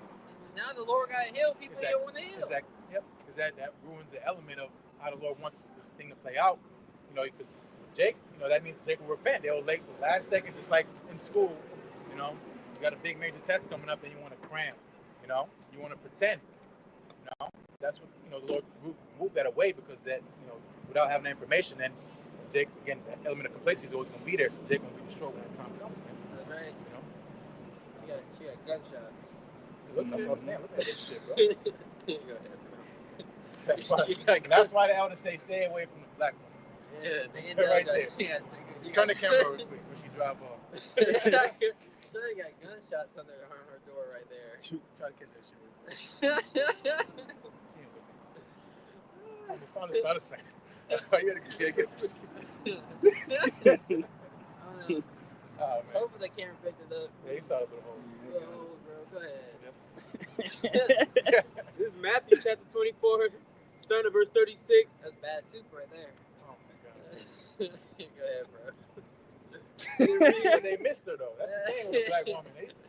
Bro's got a joke back in Tampa, man. That, from an Edo Possible God, man. The indestructible nigga woman. She literally here to be a chaos, agent of chaos. You know, it's like, man, Yeah. which is a punishment for us, but it's you go, man. Instrument of chaos, man. Who knows the story behind that shit? I don't want to know, but somehow, some way, she's involved in it. That's how you know. You gotta end up getting back in the Uber car. Jake, she's like, go ahead, go. And yeah, when her man started busting off, she's like, she now like, go, drive. Like, how you call an Uber to a gunfight? Like, come on, bro, this is crazy. Unbelievable. Yeah, bro, okay. This is Matthew 24, starting at verse 36, and it reads, "But of that day and hour knoweth no man, no, not the angels of heaven, but my Father only." Yeah, exactly. So that's why, was it Ezra's days are with thee? I forgot what the paraphrase goes. He does not stir. You read it earlier. To the 7 years of being fulfilled. Yeah. You know? And again, Yahushua gave us everything he knew, right? So that's why that's one thing he didn't get, man, was when he was going to come back. The Lord, like with a friend, you can share all your insight, man. Yeah. So Yahushua being a friend, he said, "I'll call you no more servants." He would have told us today, man. Yeah. And that's, when miracles happen, Yahushua say, "Don't tell nobody this." And what Jake gonna do? He gonna tell everybody, man. So that's why again the Lord had it kept with him, because he knows how we are. Yeah. The Heavenly Father kept it a secret, but now Yahushua even knows. Yahushua has become a higher level friend. Higher level acquaintance. Matthew 24 and 37, "But as the days of Noah were, so shall also the coming of the Son of Man be." Yep, and that's why it's good to say, let's see that, read it. Matter of fact, get that, Genesis 6. Because you have to understand why was that being mentioned. What was happening in the days of Noah? Because everybody hears about the flood story, Well, what was the buildup of it? Why did the Lord flood the earth? Why was he so pissed off with creation, which he made? This is Genesis chapter 6. Started 4 or something. Come. In verse, 5. Okay. And Yahweh saw that the wickedness of man was great in the earth, and that every imagination of their thoughts was only evil continually. And they repented Yahweh that he made man on earth, and it grieved him at his heart. Yep. So, because that's, the Lord is the Heavenly Father. He set this whole thing up. You think about a movie, even though you know it's not real, you still get into it, man. Yeah. Those emotions, it's like, man, fuck that dude. Like, you get a hate for the bad guy, man. Yeah, right. You write the scripts. Exactly. But when you see the directors would tell you, man, when I saw him acting out, like I felt that, like that. You bring power to the word. The Most High, like, man, they messed everything up.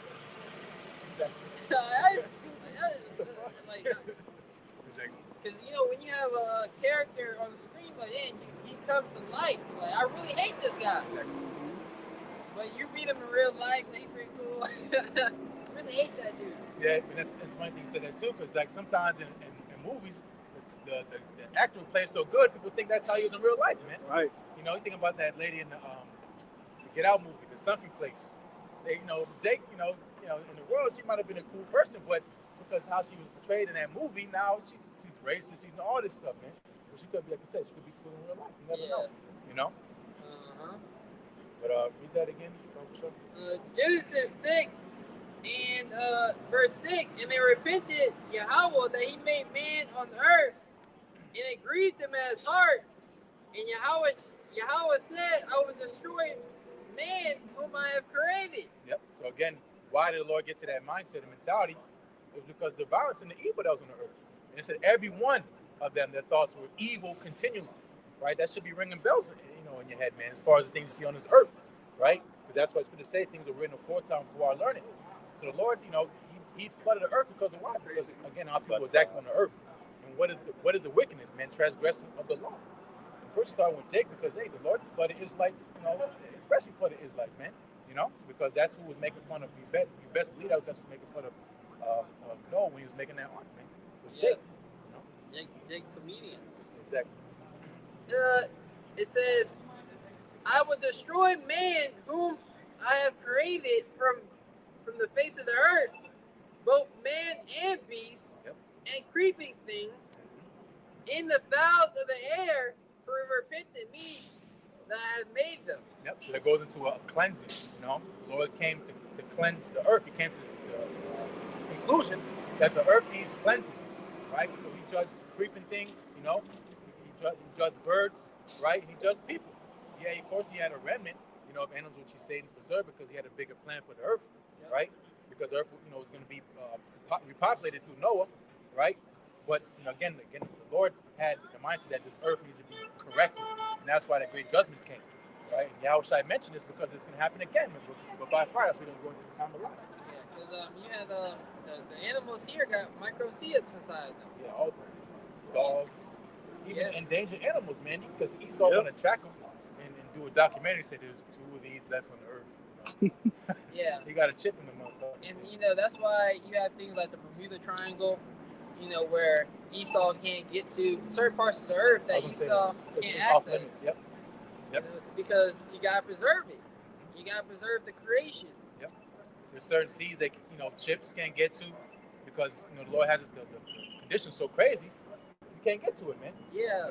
Like you have the Baltic Sea is part of it. One of them is. No, like movies. I like to do movies because you have what is it, King Kong in the island? Skull Island. Skull Island. A lot. Of course, that's just a movie, but a lot of that is theory and speculation of what they believe. Could be out there. And the Lord has particular islands where it's just a whole thriving ecosystem. Yep, that's true because there's stuff that's on your so-called map that's not marked, man. Right. Because first off, for national security reasons. Right, there's certain things off maps, but you think there's elites, they got stuff off the grid, man. But there's definitely maps, that's been leaked that there's, which we don't get into that stuff, but you best believe it's a part of Earth that's preserved that it's not properly known by the rest of the world. Yeah, it might not even be on a body. It might not even be on the map. Exactly. Lord, or it's hidden. It's hidden, yeah. Underground, yeah. It's crazy for you to say that you discovered all the Earth. Like you over here mapping the Earth. Yep. That's crazy. Then that shows you how much power Esau don't got because it's supposed to be your earth and you don't even know what the hell's on the earth. Mm-hmm. But you're gonna find a way to destroy it. That was the point in Genesis. Yeah, just want to touch that. Go ahead. This is the book of Matthew chapter 24, starting at verse 37 again, and it reads, "But as the days of Noah were, so shall also the coming of the Son of Man be. For as in the days that were before the flood, they were eating and drinking, marrying and giving in marriage, until the day that Noah entered into the ark." So it was normal business as usual, right? So that goes into, again, those giving you insight how it's going to play out. It's going to be business as usual, Apostle would make the, going back to 911, right? About how it's just a normal day, man. The sky was blue, crystal, right? It's a normal day, whatever day it was, Thursday, Tuesday, Wednesday. Whatever day it was. Remember the 5th of November. Yeah, but going back to 911, it was a normal day, which not to get to all that stuff, what they call the tinfoil stuff, which is all being confirmed. That's the thing. You can't call it a conspiracy theory no more. It's conspiracy, Because why? Because it's actually truth, man. Yeah, you see how dirty America is? You got a dog singing shit on the concrete. And the guy dropping his cup. His dog literally took a shit on the concrete. He was pissed off because he took the shit. Now you gotta pick it up. That goes back to what I said last week, bro. You wake up 7 o'clock in the morning before you gotta take your ass to work to walk your dog. You gotta pick up his shit. Like, what the hell? You gotta pick up his shit. Hell no. The bros can have it. Y'all can have y'all dogs. I say it like that. I always till I got a field in the kingdom for have my dog. Yeah. This shit crazy out here, bro. No, that is true though, because that's another thing Esau can use to keep people dumbed down, distracted. People love them damn dogs. Yeah. Makes them socially awkward. You rather just deal with a dog or a cat, you know. Yeah, the crazy thing is, it's unsanitary. That's You the pick unfair up, thing, yeah. like, no, if you pick up shit from a concrete, you need soap and water, bro. You can't just pick it up. Like, you spill some Kool-Aid on your counter and just wipe it up with paper towel. No, you need soap and water to clean up that mess. You know, you can't just pick up shit from a concrete, you know, dog poop from a concrete, and just think it's clean now. Absolutely not. Yep. Your bro's got it. Yep. And then now going back to that soap, that's why the Lord gonna bring missiles, man. Yeah, bro. You know? Ain't no let's all get along, man. The Lord gonna clean this place up. Fire. Yeah, fire is gonna be that cleansing agent. Yep. But going, to the point, they were marrying, giving into marriage. Let me know about time too. I don't know what you close it now. Okay. Stay down. Yeah, we one more time. Because I was, going to peace and safety. Thief in the night. A lot of complacency is going to be on the earth when the Lord comes in return, man. Because what Noah was doing while Noah was working and building the ark, which the Lord specifically instructed him how to build it, tell him even down to the dimensions, the type of wood it was, That's right. Where to get the wood from? Exactly, where to get it from. That's why you can't just be out here just teaching and building your own way, man. It's very specific. And the reason, that's the reason why the Noah was the only one that survived that, right? Yep. Because the Lord was dealing with it. One of the 8 persons. Well, yeah, exactly. It was his household. His household, yep. Yeah, This is Matthew 24. I'm starting at the top. Verse 37. But as the days of Noah were, so shall also the coming of the Son of Man be. For as in the days that were before the flood, So before disaster hit, what was happening? Go ahead. they were eating and drinking, Eating and drinking. marrying. What do you see? What do you come down here to downtown to do? What besides if you have a job, obviously, but on your free time at the weekend, you should be at the damn house, right? But what do you hear? You hear eating and drinking, trying to be married, but that's Isaiah 24th chapter. Yeah. The Lord taking away the mirth. It's not the same no more. That's why that's that whole American thing. People just want to hang on to any glimmer of hope because that's how cool this place is, man. Jacob's literally lined up to vote for DJ Trump, man. Because why? Because he's promising you prosperity, man. Just a promise. Because that's how Esau plays with Jake's zeal, and that's what they're holding on to. It's nothing. Man. It's so true, and that's why they gotta ramp up this technology because it don't hit no more. The dopamines of society because the workforce is through. You go to if it wasn't through, why do businesses fail? Why did the car cleaning detail place fail? Yeah. Wait, they had the best workers in the glory days. Now you got someone reinventing that same business, and they can't get good workers. You like, wait a minute, I paid you X amount of dollars, and my car ain't clean. Or I just started opening up this new restaurant, and I can't get no good chefs to cook my food. Yep. But I'm charging top dollar. Everything is diminishing here, and that's why they gotta put virtual goggles on you for you to live and enjoy this world. Yeah, right. It's because the monetary system, the fiscal policy, all this printed money is what's failing the country, man. Mm-hmm. Everything's too expensive to do. Running a business is literally becoming impossible. Unless you just throw yourself in tons and tons of debt. Because one of the biggest expenses in a business is paying your employees, man. And also, what I'm trying to make is there's no skill. There's no skill in the business. Oh, yeah. Everyone is just on their phones, a bunch of morons and idiots walking around. There's no wisdom. How sorry, How you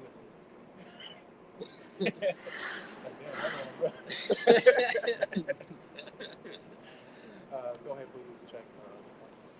Matthew 24 and 38. For as in the days that were before the flood, they were eating and drinking, marrying and giving in marriage until the day that Noah entered into the ark, and knew not until the flood came. Yeah, so they didn't know until it's too late, man. That's the night is far spent. It's that little glimmer of time that we have, because you think about it compared to the time the Lord operates on. It's going to say one day unto the Lord is 1,000 years unto us. Right? So literally, it's literally milliseconds, man. The sight of the Lord, how close you are to disaster, man. And what the majority of the sheep are going to do is they're going to try to rush in at the last minute. It's not going to work, you know? It's not going to work because it never does, man. You know, because you're talking about investments and stuff. You want to hop in when it's at peak. You want to buy a stock when it's all at its max height.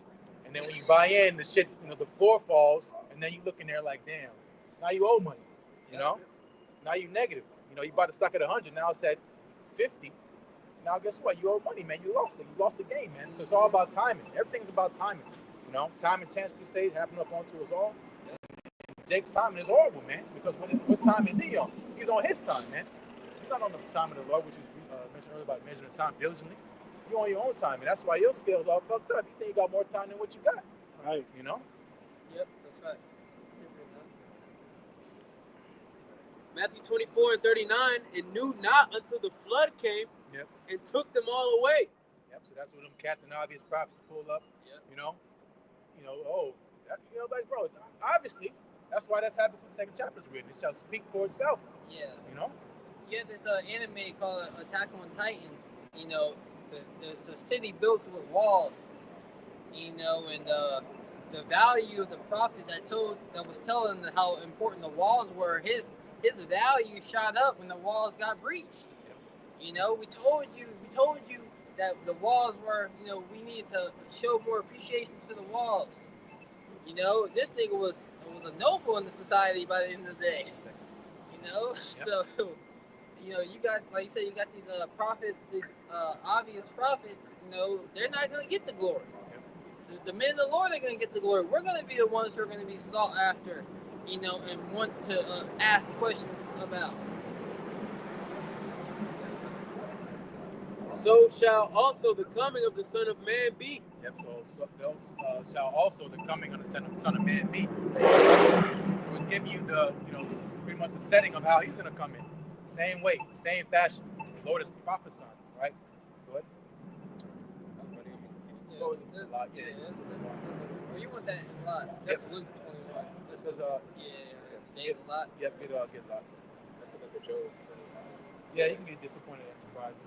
But hold that, you can get a lot. Yeah. This is Luke 21, Luke 17. Yep.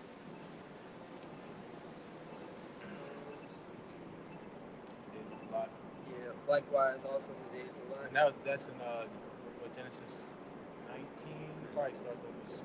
Yeah, Genesis 18. Okay. Yeah. This is St. Luke chapter 17, verse 29.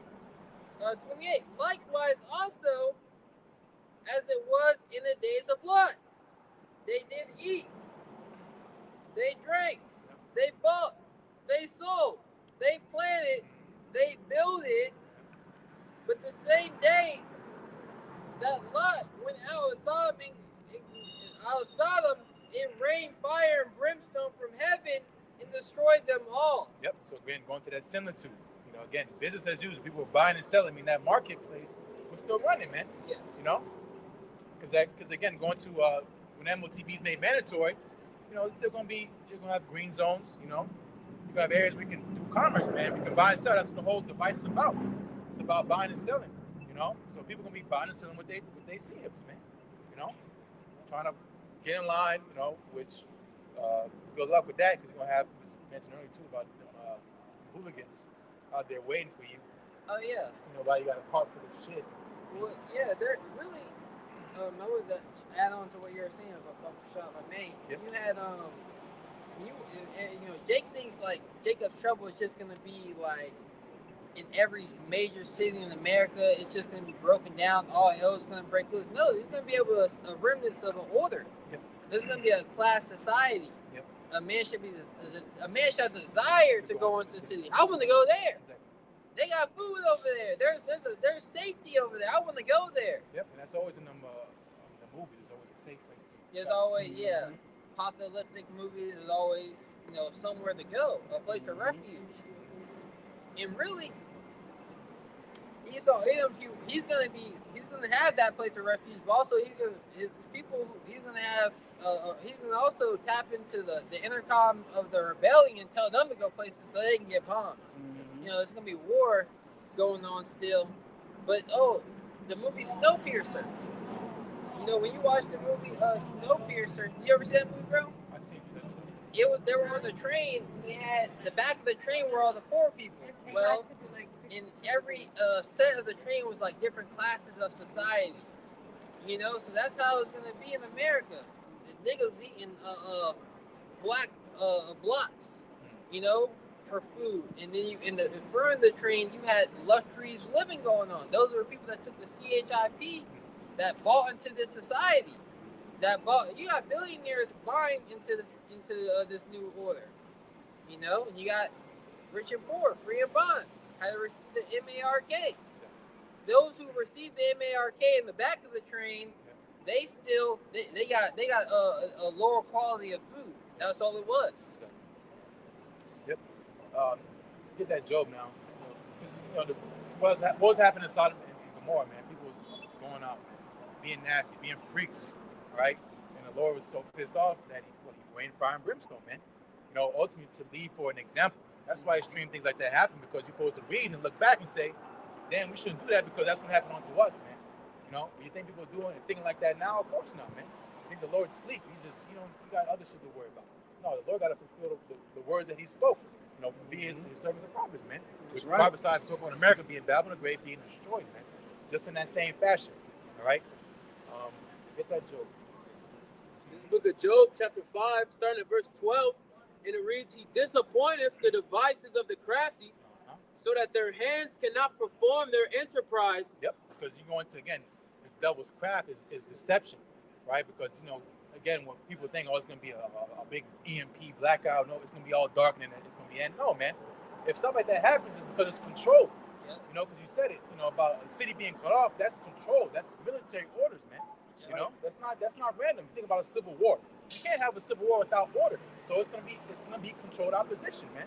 Because just because you got a gun, I mean, you can raise war. Esau got all type of guns, but what's that gonna mean in a civil war? You got to be organized. So when Isaiah 19 chapter is gonna be an organized civil war, man. It's not gonna be some nigga, you know, with a gun, you know, whatever, man. Because what was going on during, yeah, exactly. You think I'm gonna be one guy and I'm with an anaconda, everybody's just gonna be following me. Yeah, no. You had what was that movie called? You might have 3 or 4 people come together, but organization, nah, that's not real. Right. That's controlled opposition. Exactly. Because how are you gonna communicate? You're at war. You know, first off, who are you fighting? You know, it's how you have to come to agreement with that. Yeah, like I was telling you with the cell phones, we don't know. Yeah, exactly. There might be, you know, some type of way to receive information on these phones. You know, or some type of broadcast. They're gonna have to be able to herd the sheep some type of way. Yeah, well, that's what the national emergency alerts. Exactly. You know, there was a test a couple years ago about it. Yeah. You know? You remember now they're able to text your phone. Yep. You know what I mean? So certain places are gonna be shut down. Certain cities might get EMP attacked. You know, we're gonna see how the Lord do this thing. Yep. But they have to systematically break this place down. During the seabed, Yep. they were still building. Exactly. You know, still building bridges. Why do you think now they're trying to get all these?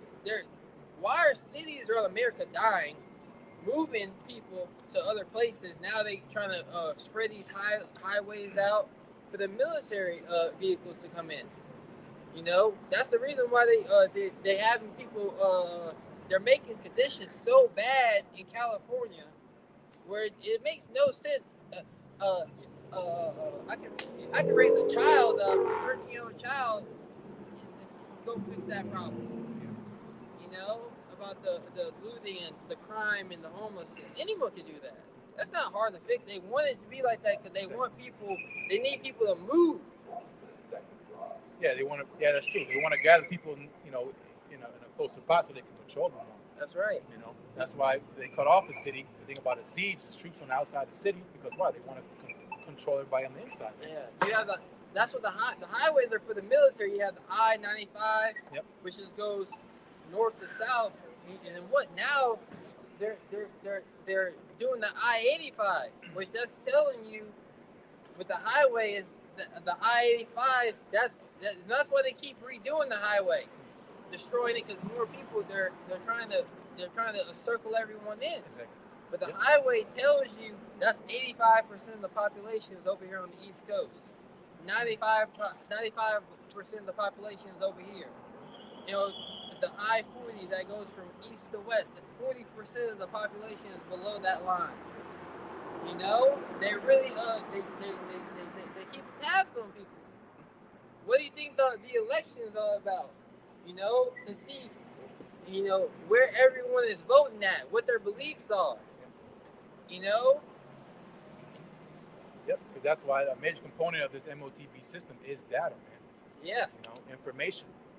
You need all this information. That's why Esau's able to make these moves and do stuff like that. That's pushing people towards this NWO agenda, man. Matter of fact, read that again. Because you have to ask yourself, like you said, with the read. I'll say one point. Read it. This is the book of Job, chapter 5, starting from verse 12, and it reads, "He disappointeth the devices of the crafty, so that their hands cannot perform their enterprise." Yep. So again, these movers of society, man, that control every facet of your life, you know, they have a devious plot, right? And when things happen on the earth, you have to ask, who does this ultimately benefit? Yeah. Because everybody's catching all this hell. Nobody's happy about shit, right? So when you have these lockdowns, the CVID, which is an experiment, who did this benefit? It benefited the elite bankers, man. You know, the elite banking families. It didn't help nobody, you know? But who did it help, you know? So again, when stuff happens, these events happen on earth, if it still benefits the elites, that means this is part of their plan. Mm-hmm. You know, we're coming to a point where stuff's gonna happen that's not a part of their plan. Everything that's happening is still a part of their plan, man. Yeah. That's why the scriptures always talk about the power shall stand in fear. It's looking at those things that are coming upon the earth. Because there's like brother said, there's gonna be things like, whoa, that does benefit us. Like, you know, when you play chess and you plan to make an attack, you know, your piece gets took. Like, whoa, that was part of my plan. You know, I needed that piece to execute my plan. Now my plan is in shambles. That's why it's going to get into it. Go ahead, bro. The counsel of the four is going to be carried headlong. Keep on, bro. In verse 13, "He taketh the wise in their own craftiness, and the counsel of the froward is carried headlong." Because the Lord is letting them set everything up. You know, we're prisoners of war. So he's going to be like, all right, well, you see the system they set up to keep my people in and keep me out? I'm a systematically break this thing down, little by little, piece by piece. When you see like the revolutionaries, they come to save their prisoners, they cause chaos and commotion in places. You know, there's more than that though. Yeah, there's more. You want me to read it? I still got it.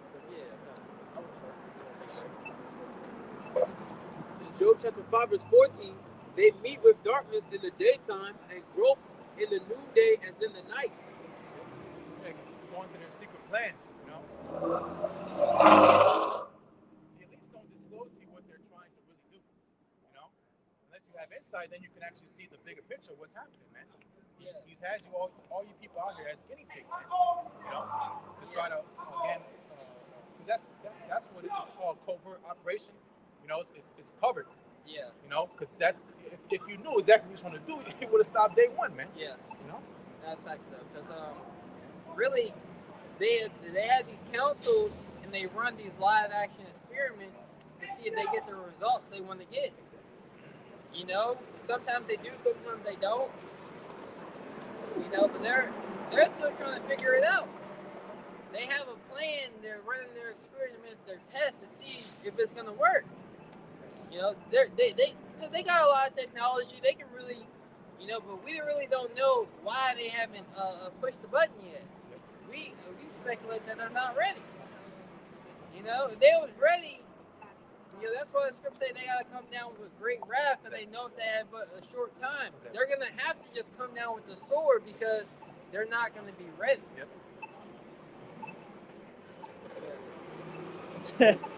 It's no gimmick, just results. You know, it's not as easy, because the thing, they're trying to conquer the earth and keep their infrastructure intact. Yahweh Shai is just like, nah, destroy everything. Because even when Yahweh Shai come back, skies, when that earthquake hit, these buildings are gonna fall in major cities, Dubai. Those cities are gonna be flattened. We're not gonna need a damn demolition group, to come. The buildings are gonna already be demolitions. So that's why the safest place, no matter if you're in America or not, is to be in the chariots. That's right. Because you're in a major city like Dubai, an earthquake is gonna fall. In the likes of like the Turkey scenario, where you're gonna be pulling people out of the rubbish, and we don't know how long we're gonna be on those ships for, where people are gonna be getting pulled out of the rubbish. They're gonna be in all of disarray, and then we're gonna put their asses to work. So that's a way to break down the kingdom. That's how the Lord's gonna do it. He's gonna strike it at its head here in America. Yeah, bro. This is Job chapter 5, verse 15. But he saveth the poor from the sword, from their mouth, and from the hand of the mighty. Yep. That's right. Read again. Job 5 and 15. But he saveth the poor from the sword. Who's that sword? Psalm 17 and 3. It's the wicked, which Malachi 1 and 4 is Esau. Esau is a wicked. Esau is Edom, right? So he saves the poor from the sword, because what the hell we gonna do, man? All these, this technology we're going to is military technology. These dogs that are robots now. All the drones and cameras, all type of weapons he got. He can literally microwave your shit to death. You don't even know it. You just got a big ass headache. With your 5G child is part of it. Yeah. Really, if Esau wanted to, just as he castrates the Yeezys of the Kanye West of the world, the Andrew Tate. The funny thing is, everybody knew this nigga's name 2 years ago. I can't remember his name. He's that irrelevant now because they castrated him. They built him up and said, this can happen to any one of you. That was the modern day butt breaking. So here it is. If the Lord didn't have us protected, our phones are tracked, our cars are tracked. This man can really just roll. He can do a one-night attack on all the brothers. Yep. Really just come and get us out. Yeah, and justify it. And we got the AI shit now. It'd be a whole movie clip where he got brothers shooting up a school or something. Organizing to have all these guys that was, do whatever. Right. And it's funny because the AI technology, how do you think they've been making these movies? You know what I mean? That's just technology that the public is now privy to. So it's like, these AI clips are getting out of hand. What do you mean? What do you think these programmers were doing? How do you think they were programming and creating this CGI technology? It's been like that. It's been like that. I think that was it, right?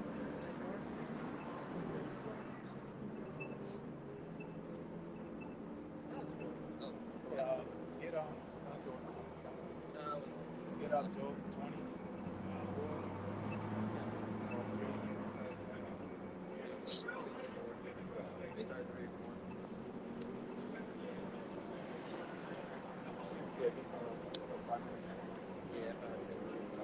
This is the book of Job, chapter 20, starting at verse 3, and it reads, I have heard the check of my reproach, and the spirit of understanding causeth me to answer.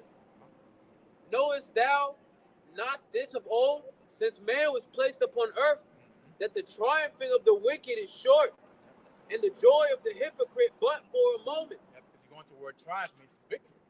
So it's short-lived, right? The triumphing of the wicked is not for a long time. It's short-lived, right? So that's why, again, we have the confidence that we know. And again, the elites, that's the funny thing. That's why it's called a global reset. It's guaranteed to be a great, you were talking about earlier, transfer of wealth, which is energy, right? Yeah, currency. Yeah, it's not but energy. And that's what the least thing is going to be there end of your being fulfilled. What is really going to happen is the kingdom of Yahweh shall be established, man. That's going to be the changing of realms from evil to good, right? This is the everlasting kingdom that's going to play out forever, man. That's the aha moment, man. When Yahweh returns, that's the completion, man. Which the funny thing is, he's already here. When 2 or 3 gather in my name, there I'm in the midst of them. That's right. Yeah, Yahweh is already. Really, it's like Yahweh is already moving behind the scenes. Because when you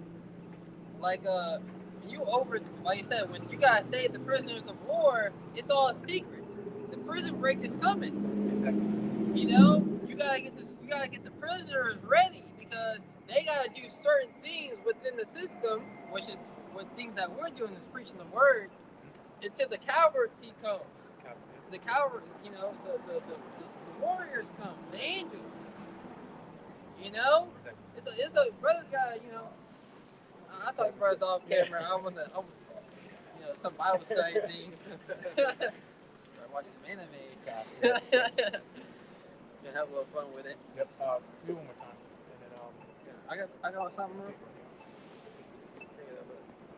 This Job 20:3. I have heard the check of my reproach, and the spirit of my understanding causeth me to answer.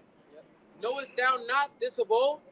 Since man was placed upon earth, that the triumphing of the wicked is short, and the joy of the hypocrite but for a moment. Yep, and we're at the end of that moment, man. You know, again, people think the Bible is just fairy tales and folklores, and the Bible is a history book, and it got a whole history of empires that were and are not, man. And so-called America is one of them. You know, beast, the NATO, the EU, right? So-called America being the whore that rides that. You know, it has an end period, man. That's the time we're at right now, man. Yeah, you have a remnants of ancient Rome. This was Rome. Like, see how the city it preserved. Yep. Even that shit gonna be knocked down. Anything dealing with those, there ain't gonna be no remembrance of this whole world. Not only America, but the world that was before, the world of that. Because really, we're in the fallen world. Yep. The world ever since Adam is still in this fallen state. Everything is gonna be reestablished and rebuilt. We're not gonna keep a remnants of Media Persian. Yeah, exactly.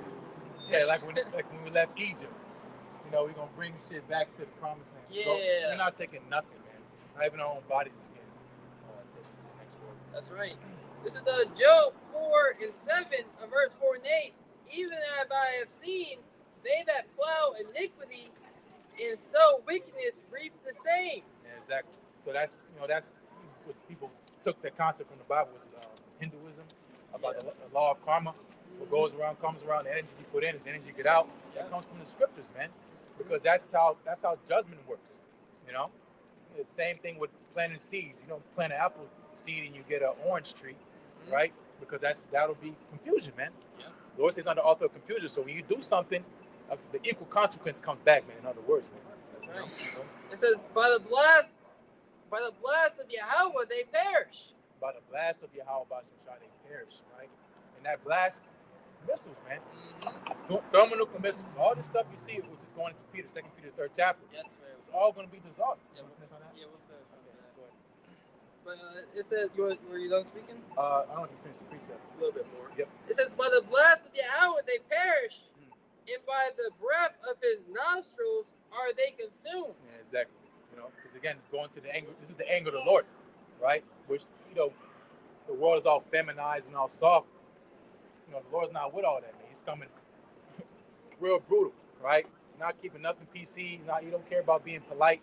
You know, when thermonuclear missiles come, there's nothing nice about missiles, man. Right. That's why scripture say, even children, old, young, it don't matter. Yeah. You know, they don't care about, that's a Lamborghini.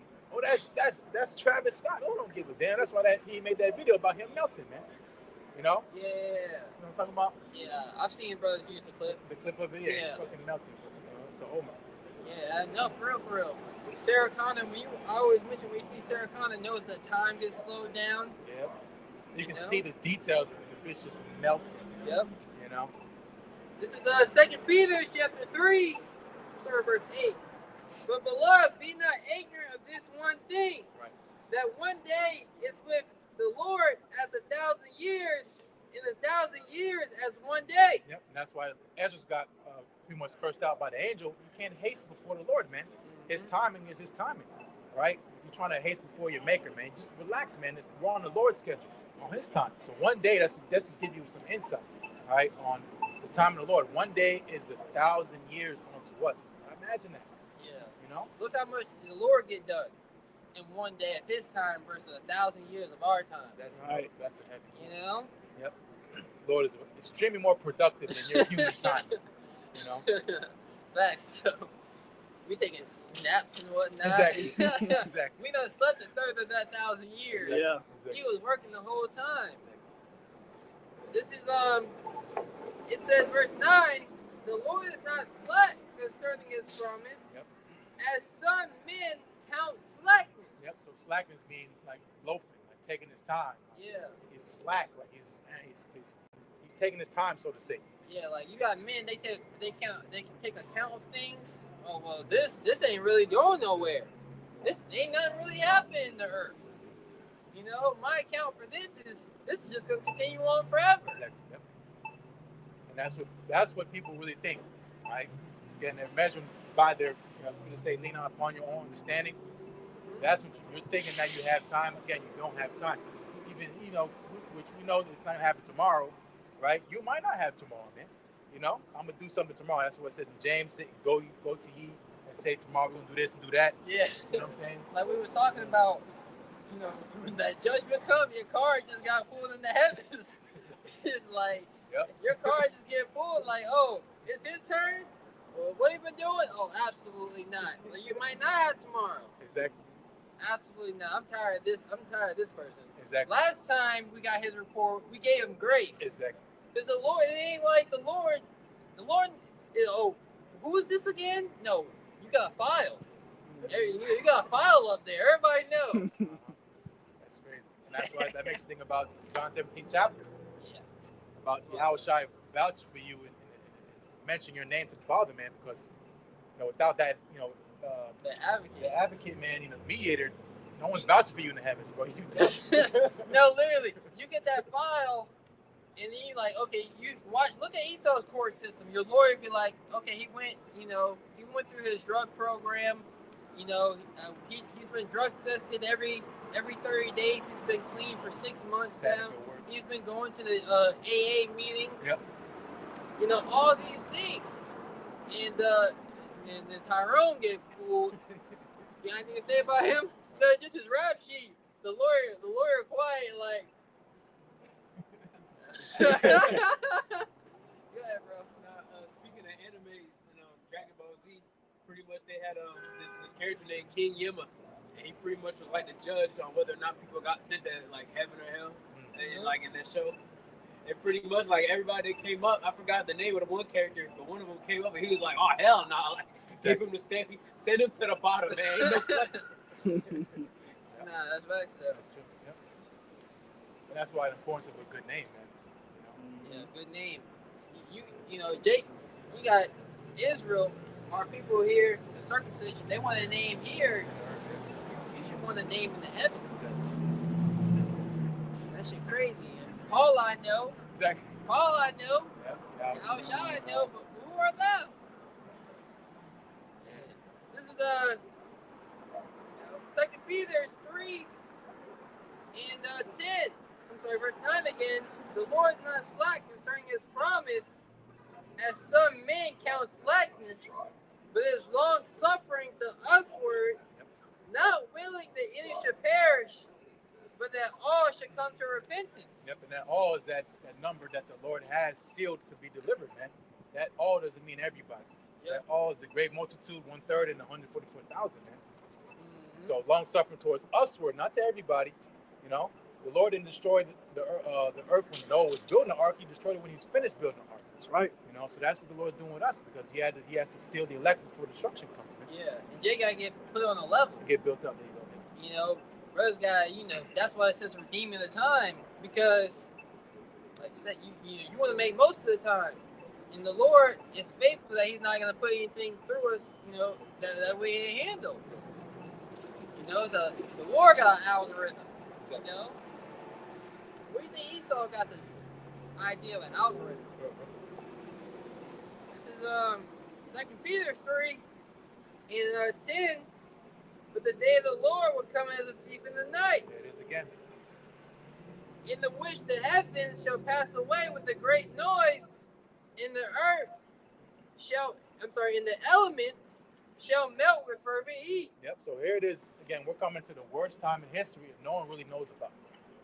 They might have bits and pieces. They might have that gut feeling like something's not right, but they still can't piece it together, man. Because why? Because the Lord has blinded them. He's not dealing with them, man.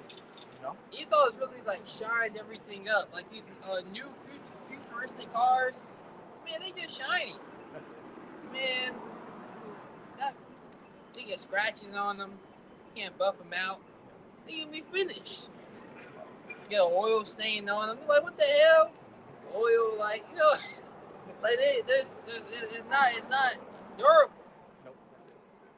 You know, this kingdom is not durable. It's not built to last. Yep, because that's what I was going to say. The fashion of this world passes away. It's just old, man. You know, it's played out. No more, no more tricks. People not buying iPhone. What iPhone 16 now? Yeah. You know, people complaining because every year they're bringing out damn new iPhone. It's the The same goddamn phone. same phone, the trade-in value. Okay, you get a good trade-in value. They just gonna strip that phone down that you just gave them back and put it to the next one. They just gonna use that material and use it to create the next one. So it's just like, when you think about it, you're really renting this phone. You never own it because you always trade it in and pay more for the next one. So now they got everybody on a $20 monthly subscription for 2 years. So now you're borrowing the resources. You don't own anything. This man Esau, his heart is he's figured it out to just lend everything to you niggas. Yep. This is 2 Peter chapter 3, verse 10, and it reads, "And the elements shall melt with fervent heat. The earth also, and the works that are therein shall be burned up." Yep. So what technology can have the elements melt with fervent heat? Going to those particle collashers, going to splitting up atoms, man. Which that was the start of it, but now they got all type of processes to create weapons of mass destruction, which they use nuclear fission now. You know? Nuclear fusion. Yep, nuclear fusion, right? Which why is this information? Why is this wisdom on the earth? It's because the Lord has it in Esau's mind to make these things. Was create a smith that blows the coals in the fire. Yep. So that ultimately the Lord will perform His will. You know? Yeah, because like you deal with the Heavenly Father, like we all have our own will, what we want to be done, but it's called willpower. You have to have power to forward your will in the earth. And now Esau has been given power to think that he's going to be able to forward his will when he wants to be done in the earth. But his power doesn't match up what the Heavenly Father has. And that's how we know the Heavenly Father's will is going to be done. That's right. Because he has the power to back it up. Yep. This is the Lord don't get tired. And he got resources. The angels got infinite amount of resources. Yep. This is 2 Peter chapter 3, verse 11. Seeing then that all these things shall be dissolved, what manner of persons ought ye to be in all holy conversation and godliness? Yep. So we know it's the end of the world. Should we be acting like buffoons and acting like the rest of these dumbasses on the planet Earth right now? Getting into all this type of folly. Do what the hell you want to do, partying like it's 1999. No, man. We should be walking. It says holy conversation and godliness. It goes into our conduct. We should be trying to find favor in the sight of the Lord while we have liberty, man. That's right. Because people think we have freedom. You don't have freedom. Freedom means to do what the hell you want to do. Liberty means to do what you're supposed to do. You can live free if you do what you're supposed to do, man. So liberty we have, and we can go out, talk about downtimes because we're doing what we're supposed to do instead of y'all bashing shit, man. Yeah, same thing in this society. If you follow the laws of the land, you're pretty much free to do whatever you want. Exactly. But as soon as you're a delinquent, you gotta be locked in the cage. Exactly. Yep. We ain't here to lock people in cages in our king. We just gonna delete you. Yep. Exactly. You just gotta be taken away. This really like jail. That's torture. Esau. No mercy, The bro. heathen, they just want to torture people. They got no sense of judgment. Yep. We're gonna lock you in this cage and pay you 10 cents an hour. Why are you paying me for? What am I gonna do with my money? You can pay us for we'll give you food. Yep. That's the loophole for slavery. It makes so much money off throwing niggas in jail, man. Jail's not going nowhere. You got something? That was actually the way that the amendment was worded. Like, slavery isn't illegal. It's just you can't be a slave unless it's a punishment for a crime. Exactly. Yeah. Yep. So what's he gonna do? Make everybody criminals? Exactly. Close out Revelation 1:3. Okay. Unless it was more. No, a little bit more, and then I'll get Revelation 1:3. This is 2 Peter 3:11. Saying then that all of these things shall be dissolved, what manner of person ought ye to be in all holy conversation and godliness, looking for and hasting unto the coming of the day of Yahweh. Yep. So looking and watching, goes into what? Looking and watching for what? For prophecy, man. That's right. Like people who do option trading, you gotta know that business you want to invest into. You got people that just buying Bitcoin because it's a trend. It's a trend. Oh, I get money. Yeah. I'm gonna get money, and then they buy late and it fails.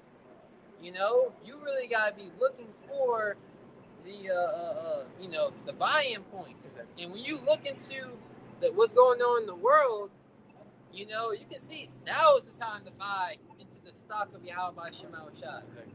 Now is the time to get in. Exactly.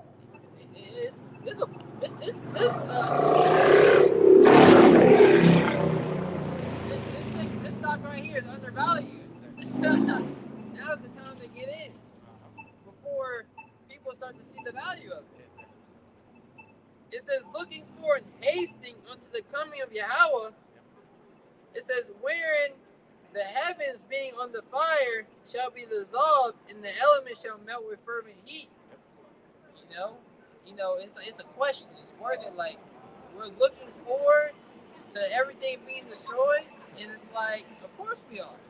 Absolutely, we're looking for everything to be destroyed. God damn. Hell yeah. It's like, it's great. Yeah, because whatever you pay attention to, that's what you're invested in. That's all we're invested in the word of Yahweh Shai, man. Where your eye is, there your heart be also. That's what we're watching, man. Yeah. Same way niggas watching their wallet, we're watching prophecy, man, because that is our investment. That's our wallet, man.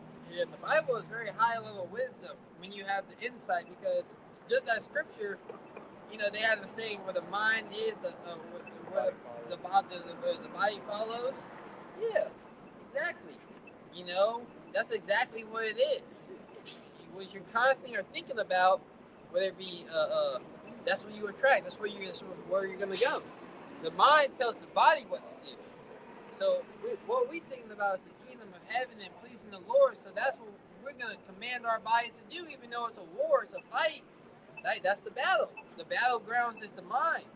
Right? So as long as you can win the mind, win the battle of the mind, you're gonna conquer this flesh. That's right. And that's what you gotta, that's what you gotta fight. And that's why your attention and what you put your time towards is so important. What are you consuming? What are you feeding your mind? Right. You feed your mind via your time. What are you consuming on a day-to-day basis that has you distracted or has you worried? It says, verse 13, nevertheless, we according to his promise look for new heavens and a new earth, wherein dwelleth righteousness. So that's what we look for.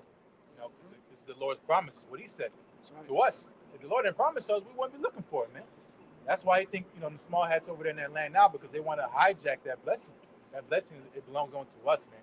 The Lord going to put us in that in position of rulership, when the earth is ultimately cleansed and washed after this nuclear soap that's coming, under Yahweh Shai. That's right. That's why now is the time. That's why we were going into, just the time of everything, because timing is very important. Really, the Lord showed you how important timing is in this thing. You do things in there's a thing called order with math, right? With a math, truth, right? There's a thing called order of operations. If you want to get down to what the answer is, there's an order of operations to break down the equations. So that's what the Heavenly Father is dealing with, an order of operations. I guess on how he's going to bring his word to pass. And Jake waiting too long, or doing things the wrong way, Jake think, okay, I'm just going to wait until I start to see things happen.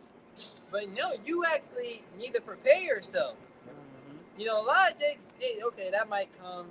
If I see proof of it happening, I'll change my life around. But no, that's not how you're supposed to act. This is Revelations 1 and 3.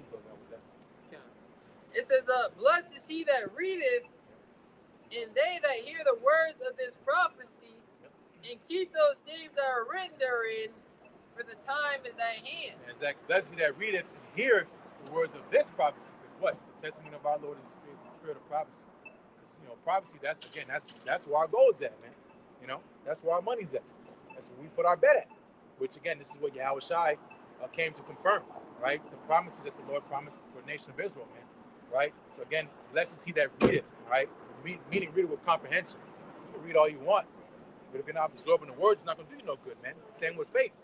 It has to be mixed. It has to be mixed with faith, these words. Right? So again, going to prophecies. It's all about prophecy. That's why all the apostles and elders get into prophecy, because that's what it's all about. Of course, not putting wisdom in a box, but as far as our occupation and job, we're supposed to watch for the return and coming of our Lord Yahweh Shai. Right? Y'all brother got anything?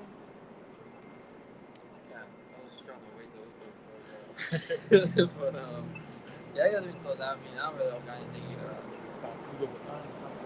It was mad late because they're like savings. Yeah, we went out for 2 hours and 30. How long? What's the 2:30. 2:30. Yeah. We're good. All right, yeah. We'll see what All right, hey, so with that, the Lord's word is edifying. We want to give our praises to the Heavenly Father, His only begotten Son. Yahweh, Ba'ashem, Yahweh Shai, Ba'ashem, Rakakadash. Dub honors again to the elders and apostles of Great Millstone. Peace and blessings to the elect of Israel. Shalom. Shalom to the elect. Yes, sir.